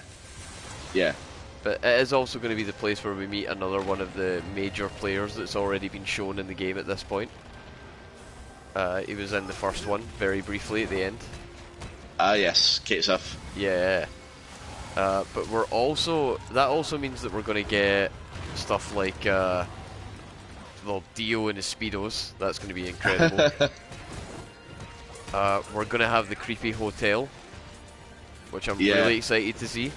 I wonder if they're going to do the background minigame where you get to go on a date with someone and you can manipulate it so that it's Barrett. I think they should, but yeah.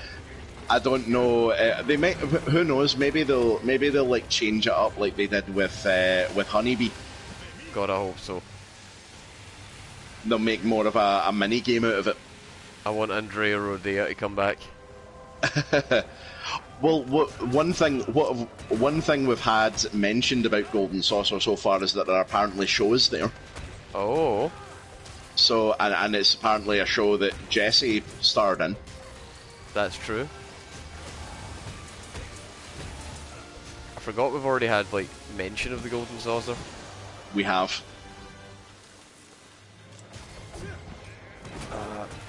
What else are we going to get?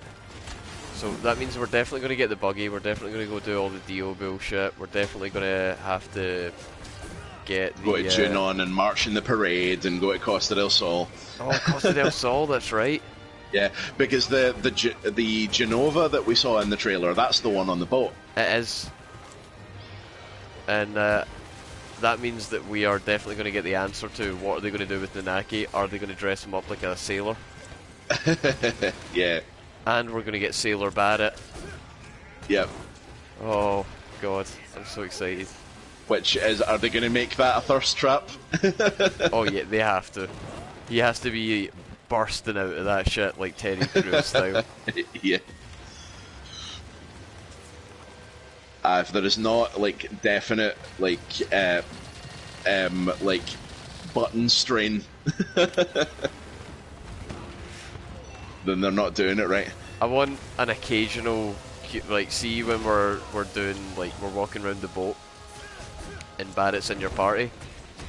I want there to be an occasional quick time event that pops up so that Barrett doesn't pop a shirt, like pop out of his shirt.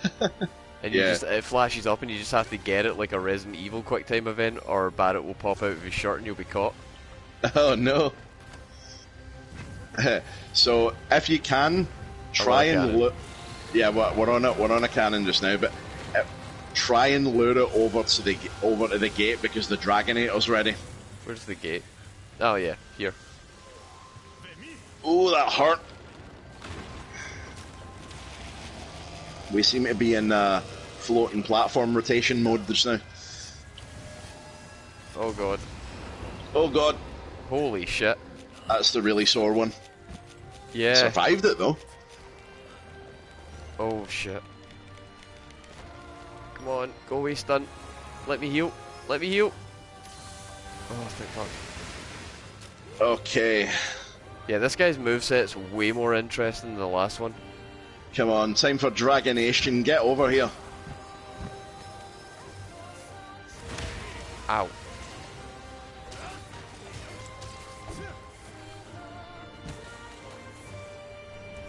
Come on, Dragonator.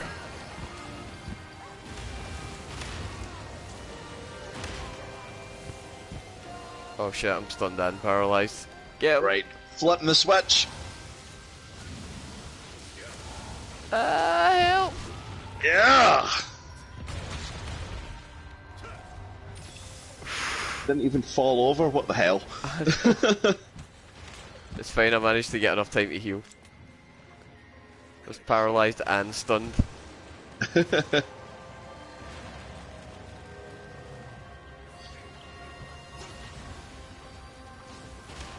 you on it? Yeah, I was trying to be. Well. Let me get that belly. Oh, the amount of damage getting put into that thing. Oh, it's glorious. Hit it in its face. What did we break? I think it was maybe the horn. Oh, cool.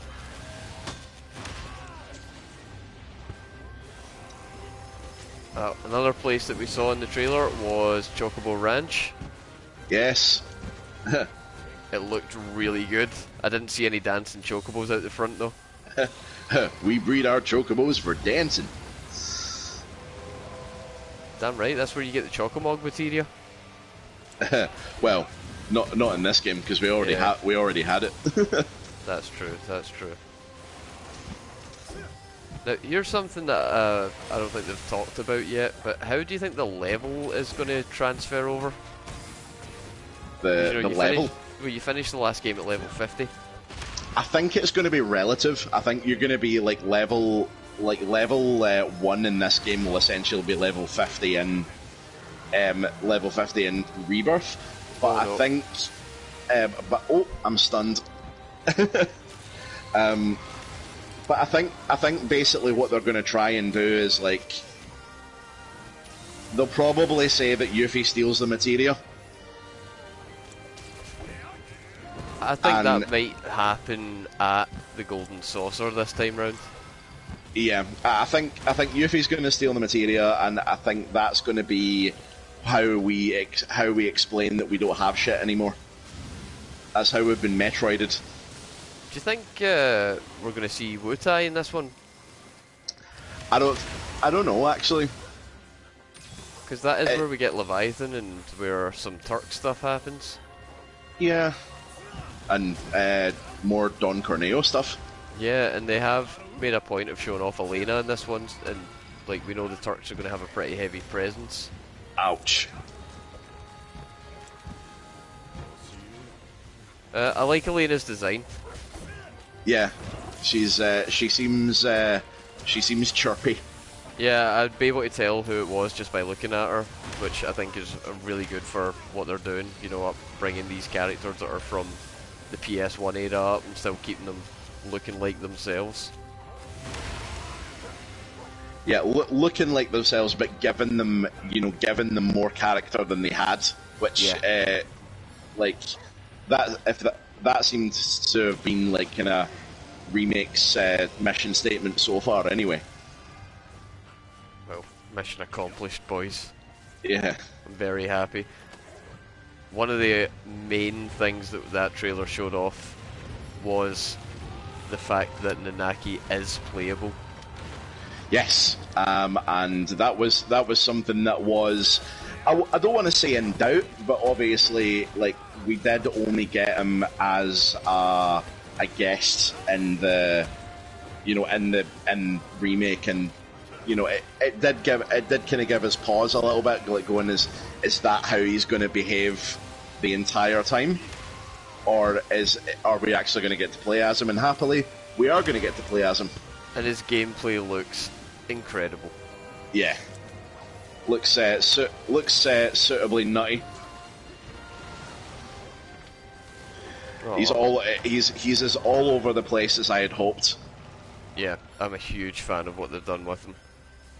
I got knocked into the air off of the machine cannon and onto another cannon. Nice. We take those. Yep. Ooh, part break. Oh, he's blue. Yes. Alright, so you want to put down a shock trap, or? Specifically a shock trap, yeah. Yeah.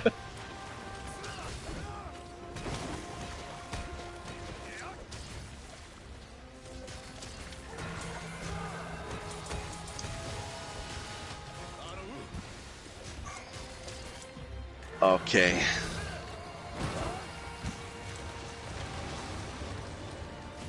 Shit, what's it doing?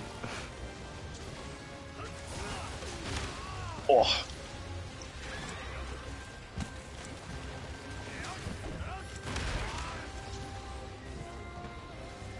You are one ugly mother. I know, she does kind of have predator mouth, doesn't she? Oh, I think she heard me. It's not exactly a compliment, is it? No. Oh shit. Oh, definitely heard me. Yep, I might be joining. I am unlocked. Oh, Nanaki in with the save. Goodest of boys. Yes. I was offended at the end of the Monster Hunter reveal when they were doing the stats, and Palicos have been fucking shunned by this community. Yeah, we're all dog people now. You guys forgotten everything they've done for you. I think it's because, like, the Palamute is so kind of ubiquitous to this game because it is your faster form of travel. Yeah, he's great, but me and Kate Sith have been through a lot. Not gonna turn my back on him. Just because the new guy's super handy. Shit. Oh! Please don't die.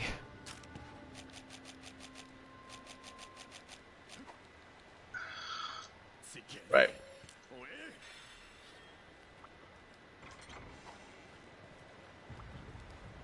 Alright, I'm coming back in. Oh, come on, Narwa, just fucking die. Please die. No! No, don't kill me! Jesus! I'm stunned! Dust of life! Life powder! Hi, okay, I'm good. Don't scare me like that.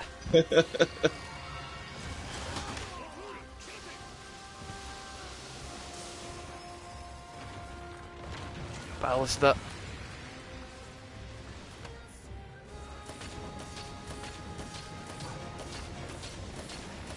Die, you fuck! Damn it.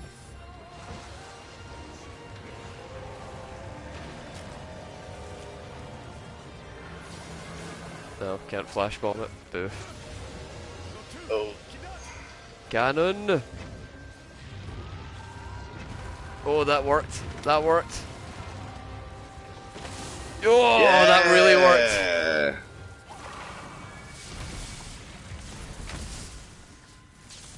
Yeah, that's what you get. Oh, it's just running away. Yep, it is given the it is given a sort of dubious drop.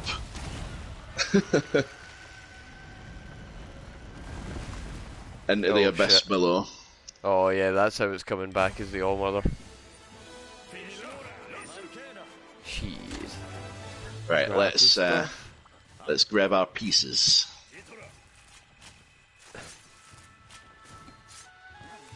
I got a tentacle.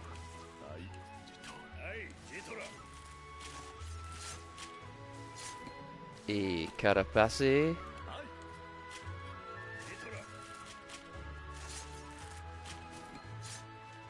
Hide plus.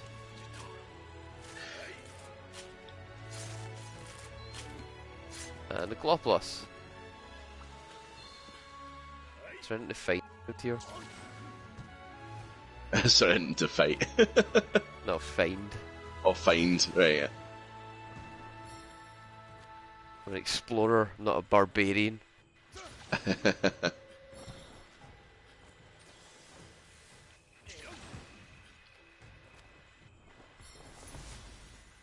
Cool. Right, yeah, so towards the end of the trailer, we do get the scene which is potentially kind of controversial. But I think there's an explanation for it. There's one of two explanations for it. And I would like to, I'd like to kind of hear your thoughts, on what do you think is happening there based on Sephiroth saying, "I killed her, so who is she?" I think he just thinks that he killed her, but Cloud was there. He doesn't realise that. Like, we know how that exchange went. That's when Cloud takes his helmet off and reveals he was the soldier. And the the other kind of thing is like the way that I'm kind of rationalizing it is either it's literally just Sephiroth trying to gaslight Cloud. Possible. And it's just basically him him trying to throw him into doubt. Because when Cloud saw that scene, she was like out of it. She was like, for all intents and purposes, at death's door. Yeah. So it's like it's him gaslight. I think one option is it could be him just gaslighting Cloud, just trying to undermine him and just basically trying to throw him off essentially. The other potential option is that we are looking at a potentially again another timeline. Interesting. And the theory that I've seen going about, and it well, let me know what you think of this theory, right? So there is a theory going around that some of what we have seen is going to mean that we will potentially play as Zack in this game, and in doing so, we will be approaching the game from a different timeline in which Zack survived. But it's also potentially Zack could end up trying to fix the timeline from his side. Okay. And what the rumor is going around is that we'll potentially go through the game, potentially playing as Zack as well as the party. Who will have teaming up with Zack, if anyone, I don't know. But one kind of like theory is going around is that we're going to be fixing the timeline from two different sides. Here's a question. Do you think if that was the case, because like if that was what they were doing, they could easily spin it. Maybe disc 1 is Cloud and disc 2 is Zack. I mean, I don't think it's out with the realms of possibility. That'd be But interesting. I suppose it depends how deep they want to go into it, because with you've got of course like the idea that, you know, at the end of the first game we created a separate timeline, because of like the whole cutscene at the end of the game with the poster of Stamp that goes by and it's a different dog. You know, do you remember the scrap of paper at the end of Yeah. and it's like a completely different dog, but it's still recognisably Stamp, and that it's at that point that that it's shown that Zack stands up. And I think there's possibly like a case to be made that we may end up playing as him, but at the end, on the other side, like it's too easy to explain that Sephiroth's just gaslighting Cloud. Yeah. And I don't think. I think that's probably the most reasonable conclusion to come to. If we did end up playing as Zack in an alternate timeline during this game, like I don't know if 2 discs would be enough. But it depends how much of him we get. That's a good point. The thing that I was thinking instantly was, if they were doing like a Zack thing, who would the stand-ins be for the established party members? And wouldn't it be funny if, through some twist of fate, Zack ended up partying with Dine? That would be interesting.